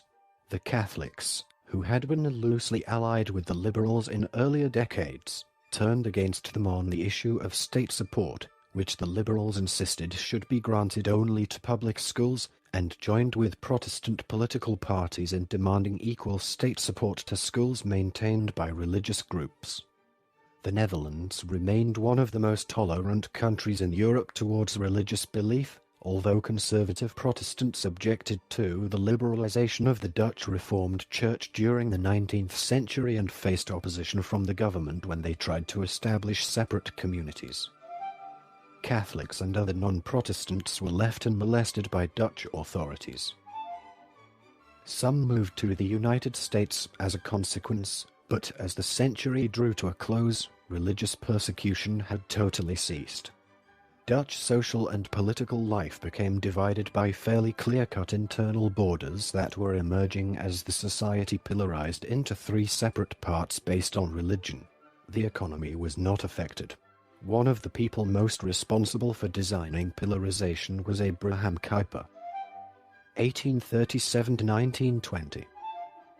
A leading politician, Protestant theologian, and journalist, Kuyper established Orthodox Calvinist organizations, and also provided a theoretical framework by developing such concepts as sphere sovereignty that celebrated Dutch society as a society of organized minorities. Verzuiling, pillarization, or pluralism, after 1850 became the solution to the danger of internal conflict. Everyone was part of one, and only one, pillar. Zuil, based chiefly on religion. Protestant, Catholic, secular. The secular pillar eventually split into a socialist/working-class pillar and a liberal. Pro-business, secular pillar. Each pillar built a full set of its own social organizations, including churches. For the religious pillars, political parties, schools, universities, labor unions, sport clubs, Boy Scout unions and other youth clubs, and newspapers. The members of different Zuilen lived in close proximity in cities and villages, spoke the same language, and did business with one another, but seldom interacted informally and rarely intermarried. In politics, Kuyper formed the Anti-Revolutionary Party, RP, in 1879, and headed it until 1905. Pillarization was officially recognized in the Pacification of 1917, whereby socialists and liberals achieved their goal of universal male suffrage and the religious parties were guaranteed equal funding of all schools. In 1930, radio was organized so that each pillar had full control of its own network. When television began in the late 1940s, the pillars divided up time equally on the one station. In politics and civic affairs, leaders of the pillar organizations cooperated and they acknowledged the right of the other pillars, so public life generally ran smoothly. Part 13, Democratic and Industrial Development, Chapter 3, Flourishing of Art, Culture and Science. The late 19th century saw a cultural revival. The Hague School brought a revival of realist painting, 1860 to 1890. The world-famous Dutch painter was Vincent van Gogh, but he spent most of his career in France. Literature, music, architecture and science also flourished. A representative leader of science was Johannes Diderik van der Waals, 1837 to 1923. A working-class youth who taught himself physics, earned a PhD at the nation's leading school Leiden University, and in 1910 won the Nobel Prize for his discoveries in thermodynamics. Hendrik Lorentz, 1853 to 1928, and his student Peter Zeeman, 1865 to 1943. Shared the 1902 Nobel Prize in Physics. Other notable scientists included biologist Hugo de Vries. 1848 to 1935. Who rediscovered Mendelian genetics. Part 14, 1900 to 1940. In 1890, William II died after a long reign and was succeeded by his young daughter, Queen Wilhelmina. 1880 to 1962. She would rule the Netherlands for 58 years. On her accession to the throne, the personal union between the Netherlands and Luxembourg ended because Luxembourg law excluded women from rule. Her remote cousin Adolf became the Grand Duke of Luxembourg. This was a time of further growth and colonial development, but it was marked by the difficulties of the World War I, in which the Netherlands was neutral, and the Great Depression. The Dutch population grew rapidly in the 20th century. As death rates fell, more lands were opened up, and industrialization created urban jobs. Between 1900 and 1950, the population doubled from 5.1 to 10 million people. Part 14, 1900 to 1940. Chapter 1, Colonial Focus. The Dutch Empire comprised the Dutch East Indies, Indonesia, as well as Suriname in South America and some minor possessions. It was smaller in 1945 than in 1815 because the Netherlands was the only colonial power that did not expand into Africa or anywhere else. The empire was run from Batavia, in Java, where the governor and his technical experts had almost complete authority with little oversight from The Hague. Successive governors improved their bureaucratic and military controls, and allowed very little voice to the locals until the 1920s. The colony brought economic opportunity to the mother country, and there was little concern at the time about it. One exception came in 1861. Edward Dekker, under the pen name Multatuli, wrote the novel Max Havelaar, or The Coffee Auctions of the Dutch Trading Company, one of the most notable books in the history of Dutch literature. He criticized the exploitation of the colony, and as well had harsh words about the indigenous princes who collaborated with the governor. The book helped inspire the Indonesian independence movement in the mid-20th century, as well as the fair trade movement for coffee at the end of the century. The military forces in the Dutch East Indies were controlled by the governor and were not part of the regular Dutch army. As the map shows, the Dutch slowly expanded their holdings from their base in Java to include all of modern Indonesia by 1920. Most islands were not a problem, but there was a long, costly campaign against the Aceh state in northern Sumatra. The Netherlands had not fought a major military campaign since the 1760s, and the strength of its armed forces had gradually dwindled. The Dutch decided not to ally themselves with anyone, and kept out of all European wars, especially the First World War that swirled about it. Part 14, 1900 to 1940. Chapter 2, Neutrality during the First World War. The German War Plan. The Schlieffen Plan of 1905 was modified in 1908 to invade Belgium on the way to Paris, but not the Netherlands. It supplied many essential raw materials to Germany, such as rubber, tin, quinine, oil and food.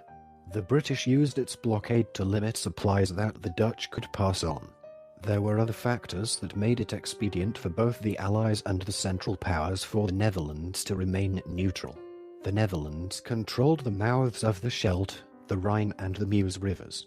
Germany had an interest in the Rhine since it ran through the industrial areas of the Ruhr and connected it with the Dutch port of Rotterdam. Britain had an interest in the Scheldt River, and the Meuse flowed from France.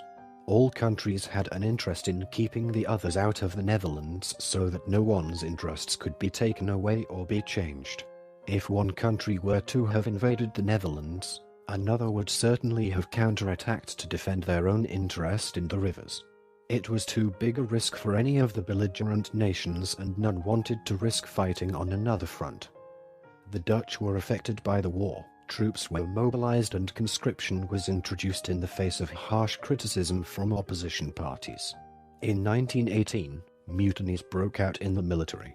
Food shortages were extensive due to the control the belligerents exercised over the Dutch. Each wanted their share of Dutch produce. As a result, the price of potatoes rose sharply because Britain had demanded so much from the Dutch. Food riots even broke out in the country. A big problem was smuggling. When Germany had conquered Belgium, the Allies saw it as enemy territory and stopped exporting to Belgium. Food became scarce for the Belgian people, since the Germans seized all food. This gave the Dutch the opportunity to start to smuggle. This, however, caused great problems in the Netherlands, including inflation and further food shortages. The Allies demanded that the Dutch stop the smuggling, and the government took measures to remain neutral. The government placed many cities under state of siege. On the 8th of January 1916, a 5-kilometer, 3.1-mile zone was created by the government along the border.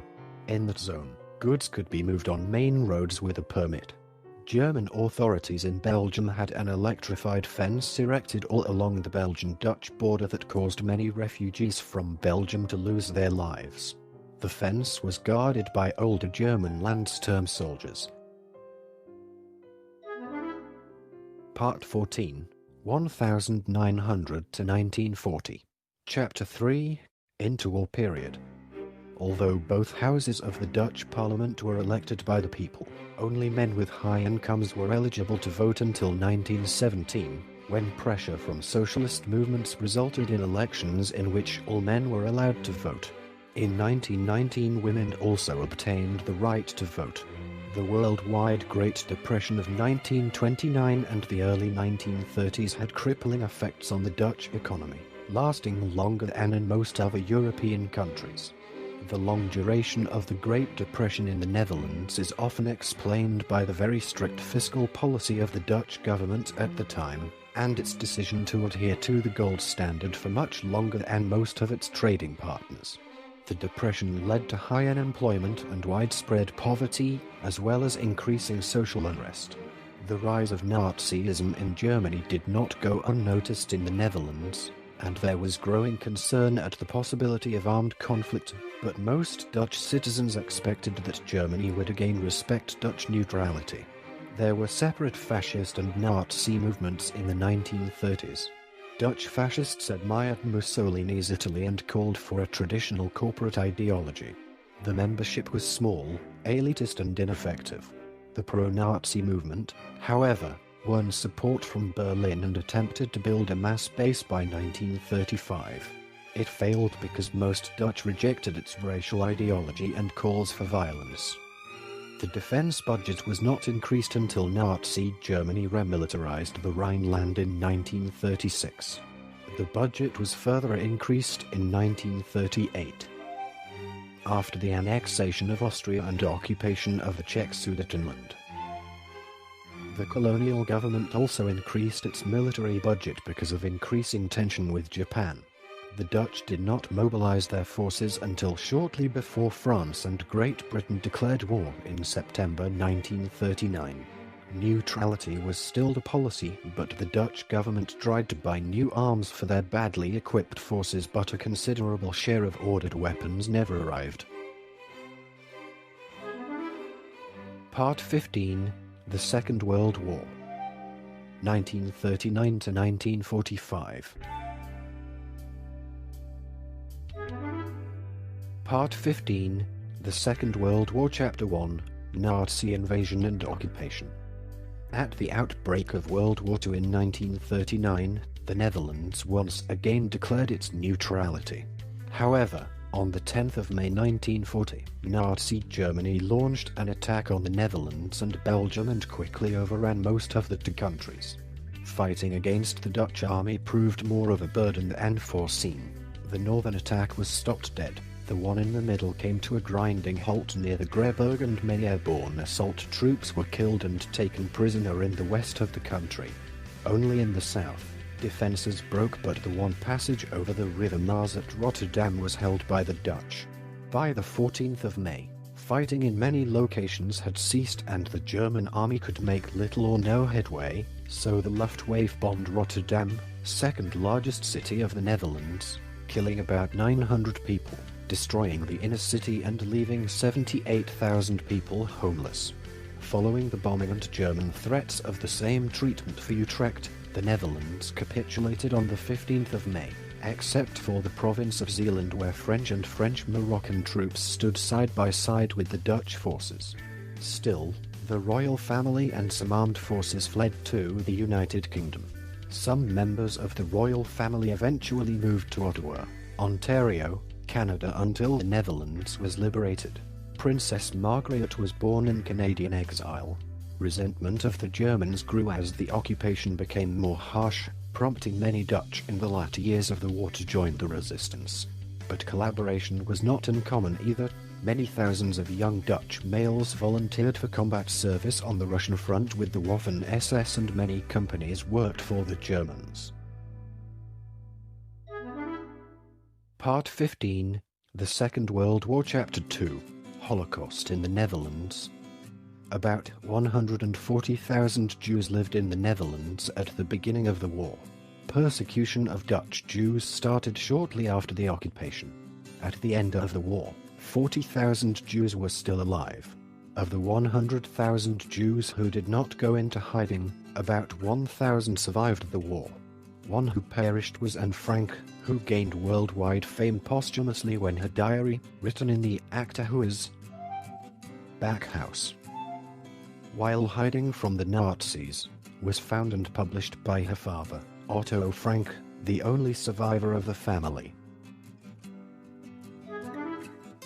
Part 15, The Second World War, Chapter 3, The War in the Dutch East Indies. On the 8th of December 1941, the day after the attack on Pearl Harbor, the Netherlands declared war on Japan. The Dutch government in exile in London had for long been working with London and with Washington to cut off oil supplies to Japan.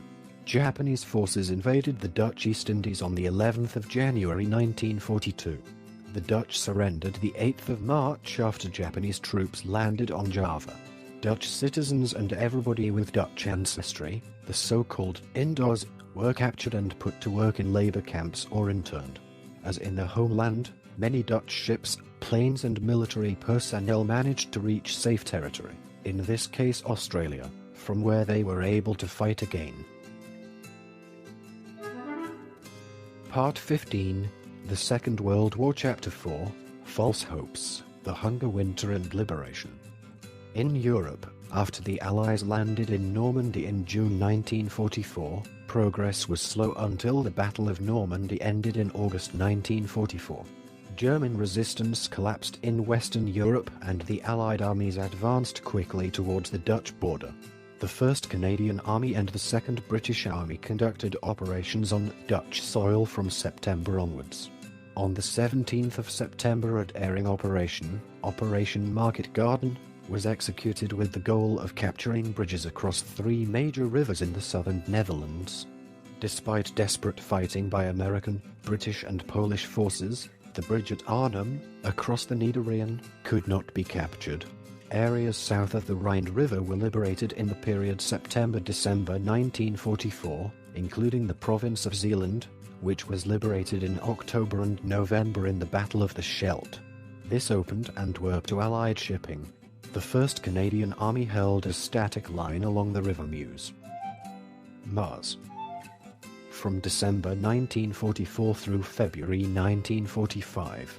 The rest of the country remained occupied until the spring of 1945. In the face of Dutch defiance, the Nazis deliberately cut off food supplies, resulting in near starvation in the cities during the Hunger Winter of 1944-45. Soup kitchens were set up, but many fragile people died. A few days before the Allied victory, the Germans allowed emergency shipments of food. The 1st Canadian Army launched Operation Veritable in early February, cracking the Siegfried Line and reaching the banks of the Rhine in early March. In the final weeks of the war in Europe, the 1st Canadian Army was charged with clearing the Netherlands of German forces. The liberation of Arnhem began on the 12th of April 1945 and proceeded to plan, as the 3 infantry brigades of the 49th Division leapfrogged each other through the city. Within 4 days, Arnhem, now a ruined city, was totally under Allied control. The Canadians then immediately advanced further into the country, encountering and defeating a German counterattack at Otterlo and Dutch SS resistance at Freddy. On the 27th of April, a temporary truce came into effect, allowing the distribution of food aid to the starving Dutch civilians in areas under German control. Operation Manna. On the 5th of May 1945, Generaloberst Blaskowitz agreed to the unconditional surrender of all German forces in the Netherlands, signing the surrender to Canadian General Charles Foulkes at Wageningen. The 5th of May is now celebrated annually in the Netherlands as Liberation Day. 3 days later, Germany unconditionally surrendered, bringing the war in Europe to a close. After the euphoria and settling of scores had ended, the Dutch were a traumatized people with a ruined economy, a shattered infrastructure and several destroyed cities including Rotterdam, Nijmegen, Arnhem and part of The Hague. Part 15, The Second World War, Chapter 5, Post-War Events. After the war, there were reprisals against those who had collaborated with the Nazis. Arthur Seyss-Incourt, Nazi Commissioner of the Netherlands, was tried at Nuremberg. In the early post-war years, the Netherlands made continued attempts to expand its territory by annexing neighboring German territory. The larger annexation plans were continuously rejected by the United States, but the London Conference of 1949 permitted the Netherlands to perform a smaller-scale annexation. Most of the annexed territory was returned to Germany on the 1st of August 1963. Operation Black Tulip was a plan in 1945 by Dutch Minister of Justice Kolf Schouten to evict all Germans from the Netherlands. The operation lasted from 1946 to 1948 and in the end 3,691 Germans. 15% of Germans resident in the Netherlands were deported. The operation started on the 10th of September 1946 in Amsterdam, where Germans and their families were taken from their homes in the middle of the night and given 1 hour to collect 50 kilograms of luggage. They were allowed to take 100 guilders. The rest of their possessions went to the state. They were taken to concentration camps near the German border, the biggest of which was Marienbosch near Nijmegen. Part 16, Prosperity and European Unity. 1945-present. The post-war years were a time of hardship, shortages and natural disaster. This was followed by large-scale public works programs, economic recovery, European integration and the gradual introduction of a welfare state. Immediately after the war, there was rationing, including of cigarettes, textiles, washing powder and coffee. Even wooden shoes were rationed. There were severe housing shortages. In the 1950s, there was mass emigration, especially to Canada, Australia and New Zealand. Government encouraged emigration efforts to reduce population density prompted some 500,000 Dutch people to leave the country after the war. The Netherlands failed to hold the Dutch East Indies, as Indonesia became independent and 300,000 Dutch inhabitants and their Indonesian allies left the islands. Post-war politics saw shifting coalition governments. The 1946 parliamentary elections saw the Catholic People's Party, KVP, come in first, just ahead of the Socialist Labour Party, PvdA. Louis J. Mbiel formed a new coalition cabinet. The United States began Marshall Plan aid in 1948 that pumped cash into the economy, fostered modernization of business, and encouraged economic cooperation. The 1948 elections led to a new coalition led by Labour's Willem Drees. He led 4 successive cabinets Dries I, Dries II, Dries II I and Dries IV until late 1958. His terms saw 4 major political developments: the traumas of decolonization, economic reconstruction, the establishment of the Dutch welfare state, and international integration and cooperation, including the formation of Benelux, the OEEC, NATO, the ECSC, and the EEC. Part 16, Prosperity and European Unity Chapter 1, Baby Boom and Economic Reconstruction. Despite the problems, this was a time of optimism for many.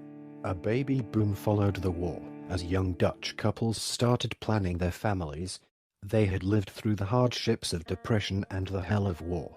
They wanted to start fresh and live better lives without the poverty, starvation, terror, and extreme frugality they knew so well.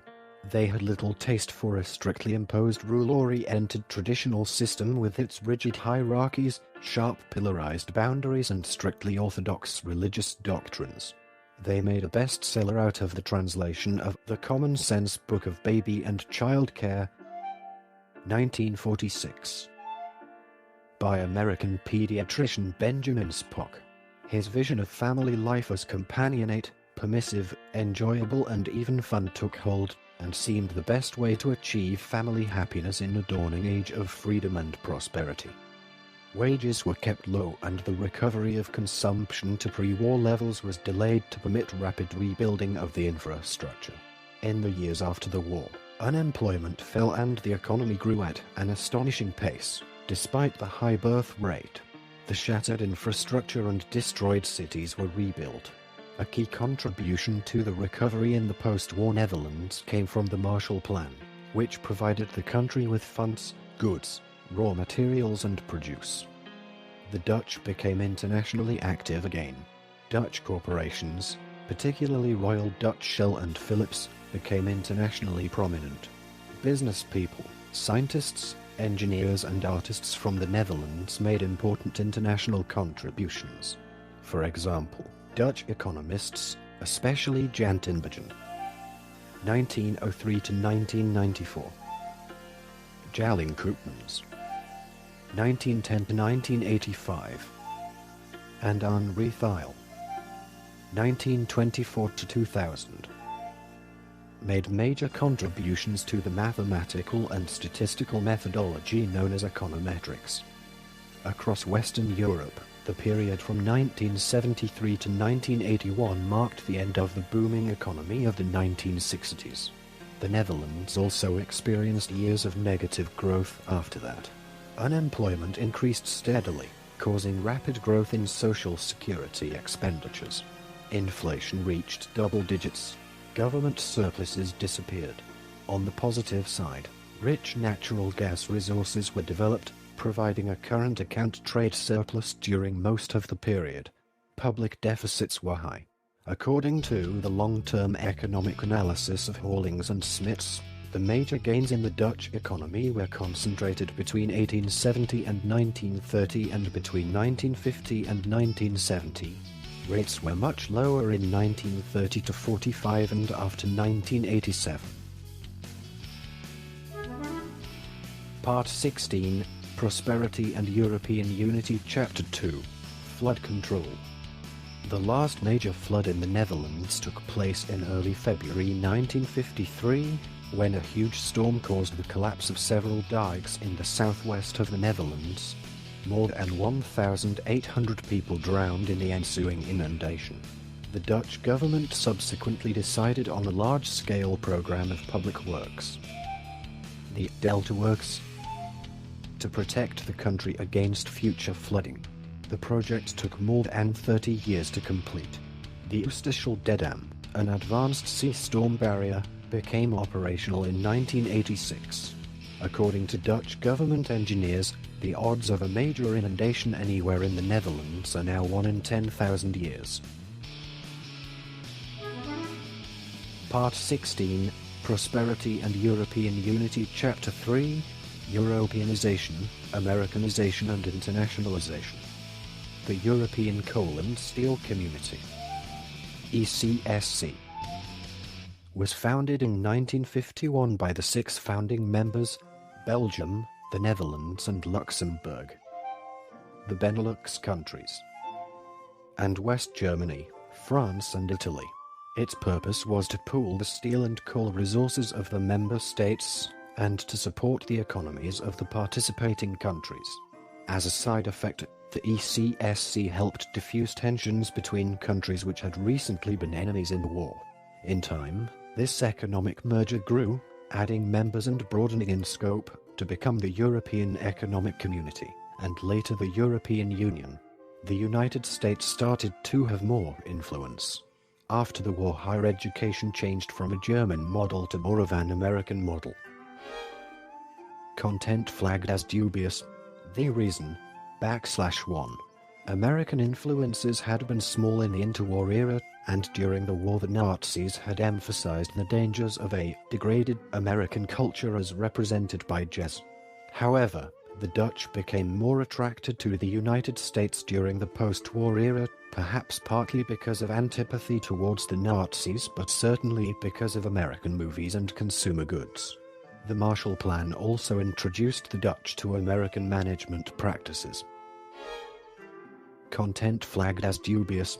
The reason: /1.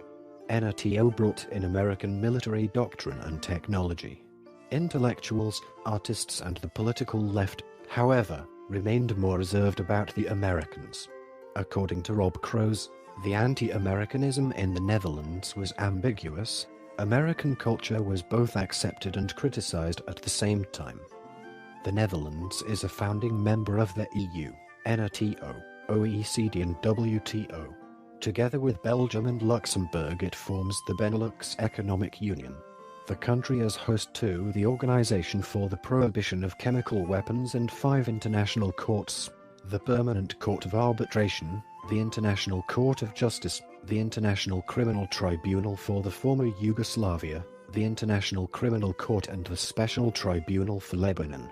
The first 4 are situated in The Hague, as is the EU's Criminal Intelligence Agency Europol and Judicial Cooperation Agency Eurojust. This has led to the city being dubbed the world's legal capital. Part 16, Prosperity and European Unity, Chapter 4, Decolonization and Multiculturalism. By the first half of the 20th century, new organizations and leadership had developed in the Dutch East Indies. Under its ethical policy, the government had helped create an educated Indonesian elite. These profound changes constituted the Indonesian national revival. Increased political activism and Japanese occupation undermining Dutch rule culminated in nationalists proclaiming independence on the 17th of August 1945, 2 days after the surrender of Japan. The Dutch East Indies had long been a valuable resource to the Netherlands, so the Dutch feared its independence.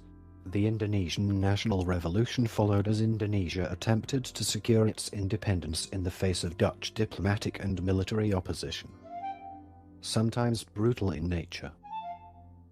Increasing international pressure eventually led the Netherlands to withdraw, and it formally recognized Indonesian independence on the 27th of December 1949.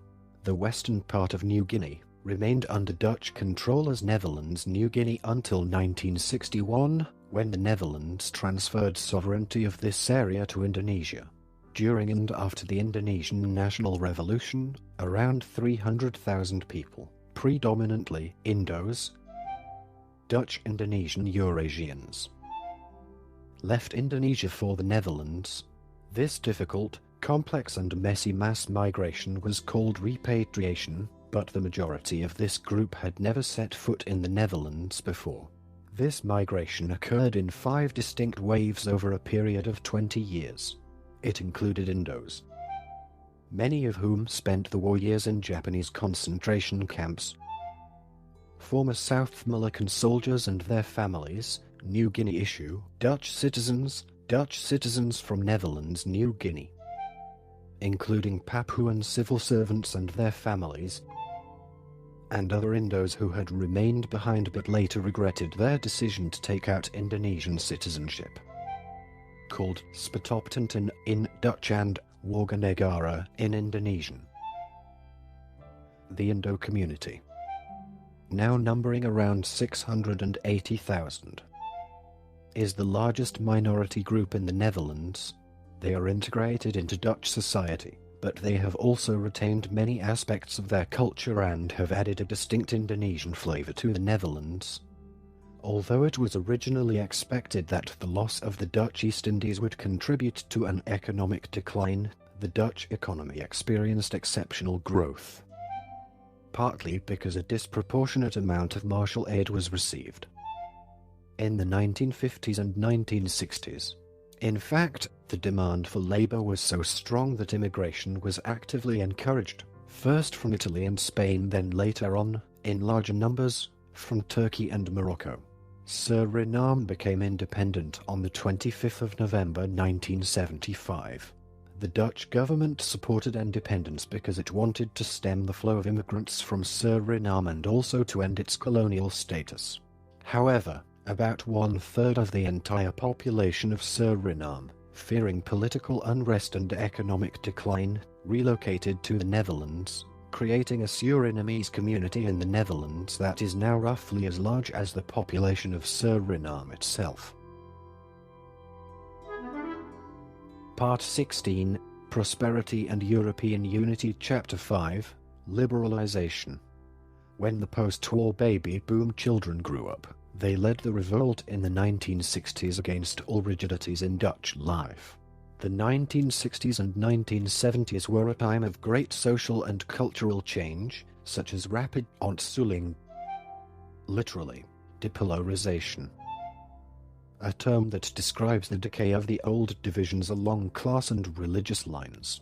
A youth culture emerged all across Western Europe and the US, characterized by student rebellion, informality, sexual freedom, informal clothes, new hairstyles, protest music, drugs and idealism. Young people, and students in particular, rejected traditional mores and pushed for change in matters like women's rights, sexuality, disarmament and environmental issues. Secularization, or the decline in religiosity, first became noticeable after 1960 in the Protestant rural areas of Friesland and Groningen. Then, it spread to Amsterdam, Rotterdam and the other large cities in the west. Finally, the Catholic southern areas showed religious declines, as the social distance between the Calvinists and Catholics narrowed, and they began to intermarry. It became possible to merge their parties. The Anti-Revolutionary Party, RP, in 1977 merged with the Catholic People's Party, KVP, and the Protestant Christian Historical Union, CHU, to form the Christian Democratic Appeal, CDA. However, a countervailing trend later appeared as the result of a religious revival in the Protestant Bible Belt and the growth of the Muslim and Hindu communities as a result of immigration and high fertility levels. After 1982, there was a retrenchment of the welfare system, especially regarding old age pensions, unemployment benefits, and disability pensions/early retirement benefits.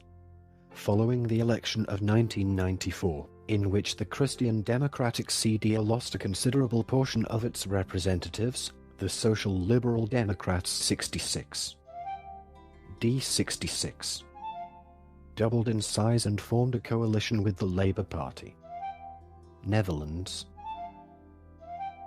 PvdA, and the People's Party for Freedom and Democracy, VVD. This purple government coalition marked the first absence of the CDA in government in decades.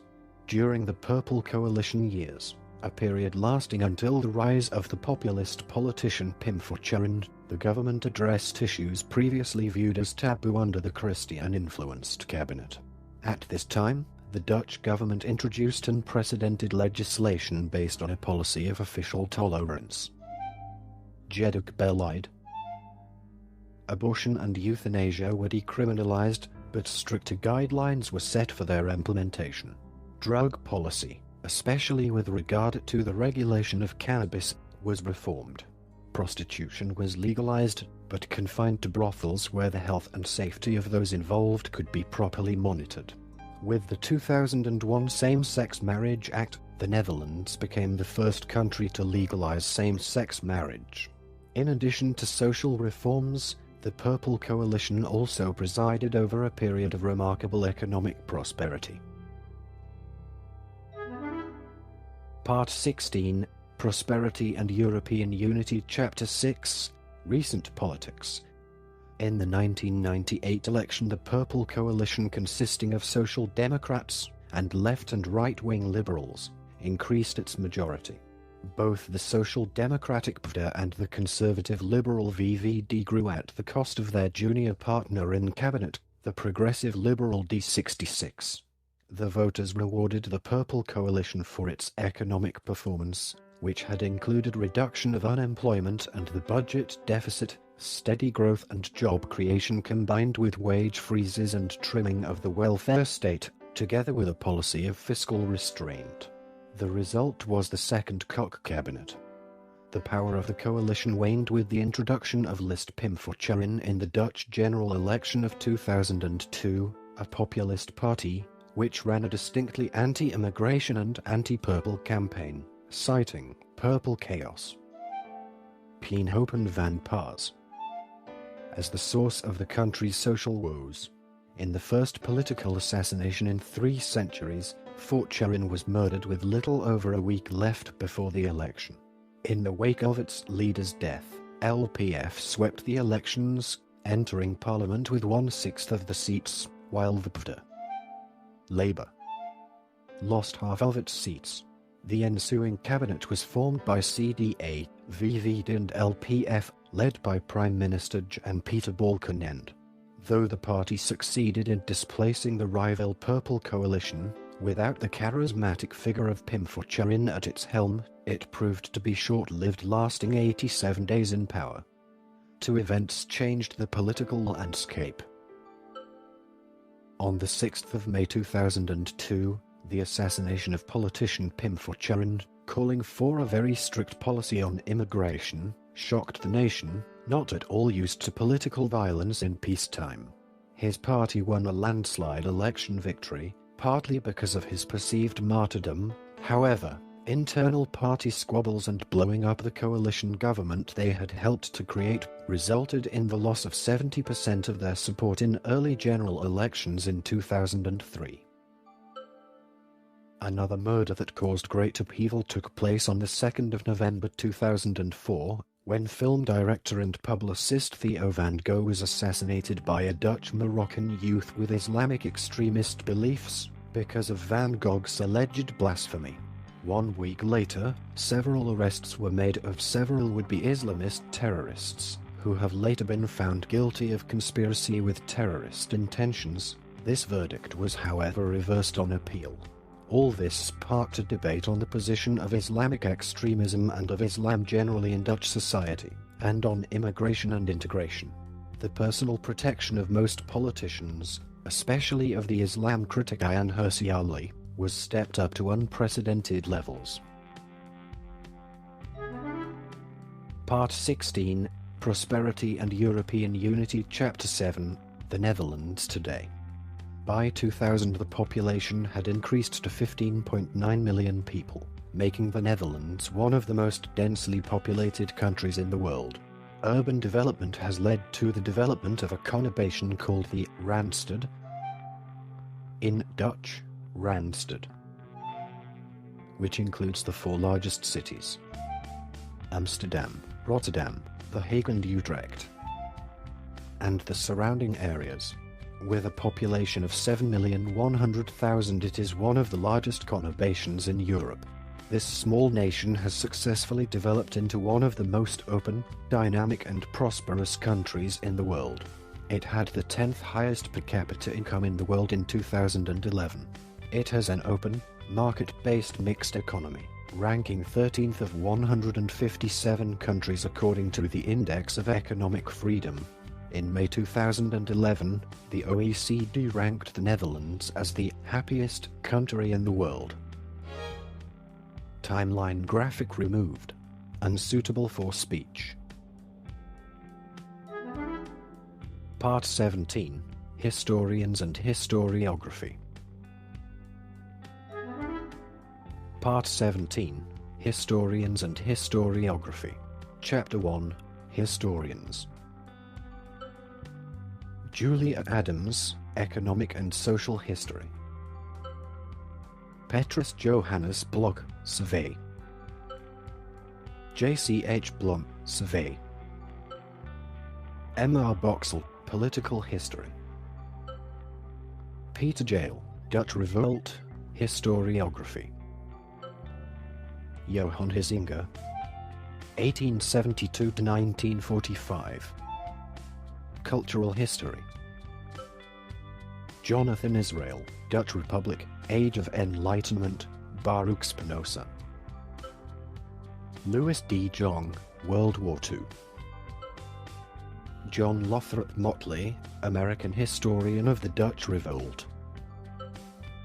Jan Romijn, 1893 to 1962. Theoretical and World History. Jan de Vries, Economic History. Part 17. Historians and Historiography. Chapter 2. Historiography. The American John Lothrop Motley was the first foreign historian to write a major history of the Dutch Republic. In 3,500 pages he crafted a literary masterpiece that was translated into numerous languages. His dramatic story reached a wide audience in the 19th century. Motley relied heavily on Dutch scholarship and immersed himself in the sources. His style no longer attracts readers, and scholars have moved away from his simplistic dichotomies of good versus evil, Dutch versus Spanish, Catholic versus Protestant, freedom versus authoritarianism. His theory of causation overemphasized ethnicity as an unchanging characteristic, exaggerated the importance of William of Orange, and gave undue importance to the issue religious tolerance. The pioneering Dutch cultural historian Johan Huizinga, 1872 to 1945. Author of The Autumn of the Middle Ages, 1919. The English translation was called The Waning of the Middle Ages, and Homo Ludens, A Study of the Play Element in Culture, 1935, which expanded the field of cultural history and influenced the historical anthropology of younger historians of the French Annales School. He was influenced by art history and advised historians to trace patterns of culture by studying themes, figures, motifs, symbols, styles and sentiments. The Polder model continues to strongly influence historians as well as Dutch political discussion.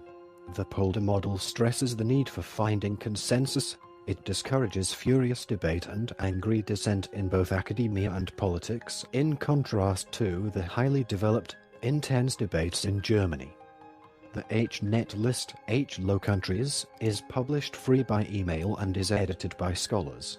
Its occasional messages serve an international community with diverse methodological approaches, archival experiences, teaching styles, and intellectual traditions, promotes discussion relevant to the region and to the different national histories in particular, with an emphasis on the Netherlands. H-Low countries publishes conference announcements, questions and discussions, reviews of books, journals, and articles, and tables of contents of journals on the history of the Low Countries, in both Dutch and English. After World War II, both research-oriented and teaching-oriented historians have been rethinking their interpretive approaches to Dutch history, balancing traditional memories and modern scholarship. In terms of popular history, there has been an effort to ensure greater historical accuracy in museums and historic tourist sites. Once heralded as the leading event of modern Dutch history, the Dutch Revolt lasted from 1568 to 1648, and historians have worked to interpret it for even longer. Cruz. 2007, explains the major debates among scholars regarding the Dutch bid for independence from Spanish rule. While agreeing that the intellectual milieux of late 19th and 20th centuries affected historians' interpretations, Cruz argues that writings about the revolt trace changing perceptions of the role played by small countries in the history of Europe.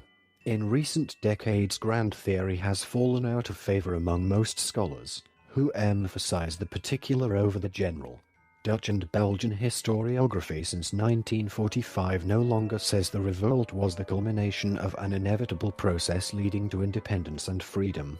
Instead, scholars have put the political and economic details of the towns and provinces under the microscope, while agreeing on the weaknesses of attempts at centralization by the Habsburg rulers. The most influential new studies have been rooted in demographic and economic history, though scholars continue to debate the relationship between economics and politics. The religious dimension has been viewed in terms of mentalities, exposing the minority position of Calvinism, while the international aspects have been studied more seriously by foreign historians than by the Dutch themselves. Peter Jale was the leading historian of the Dutch Revolt, and a highly influential professor at the University of London, 1919 to 1935, and at the State University of Utrecht, 1936 to 58. He wrote a 6-volume history of the Dutch-speaking peoples. The Nazis imprisoned him in World War II. In his political views, Jale adopted the views of the 17th century Dutch Loevestein faction, led by Johan van Oldenbarnevelt, 1547 to 1619, and Johan de Witt, 1625 to 72. It stood for liberty, toleration, and national interests, in contrast to the Orange stadholders who sought to promote their own self-interest. According to Jale, the Dutch Republic reached the peak of its powers during the 17th century. He was also a staunch nationalist and suggested that Flanders could split off from Belgium and join the Netherlands. Later he decried what he called radical nationalism and stressed more the vitality of Western civilization. Jale was highly critical of the world history approach of Arnold J. Toynbee. Jan Romein, 1893 to 1962, created a theoretical history in an attempt to re-establish the relevance of history to public life in the 1930s at a time of immense political uncertainty and cultural crisis, when Romein thought that history had become too inward-looking and isolated from other disciplines. Romein, a Marxist, wanted history to contribute to social improvement. At the same time, influenced by the successes of theoretical physics and his study of Oswald Spengler, Arnold J. Toynbee, Frederick John Tegenaert, and others, he spurred on the development of theoretical history in the Netherlands, to the point where it became a subject in its own right at the university level after the war. Romein used the term integral history as a substitute for cultural history and focused his attention on the period around the turn of the century. He concluded that a serious crisis occurred in European civilization in 1900 because of the rise of anti-Semitism, extreme nationalism, discontent with the parliamentary system, depersonalization of the state, and the rejection of positivism. European civilization waned as the result of this crisis, which was accompanied by the rise of the United States, the Americanization of the world, and the emergence of Asia. His interpretation is reminiscent of that of his mentor Johann Huizinga and was criticized by his colleague Peter Jale. This recording is a derivative work from the Breeze One TV. Try, subscribe, comment, and if you need more, check on the Breeze One TV. Thank you.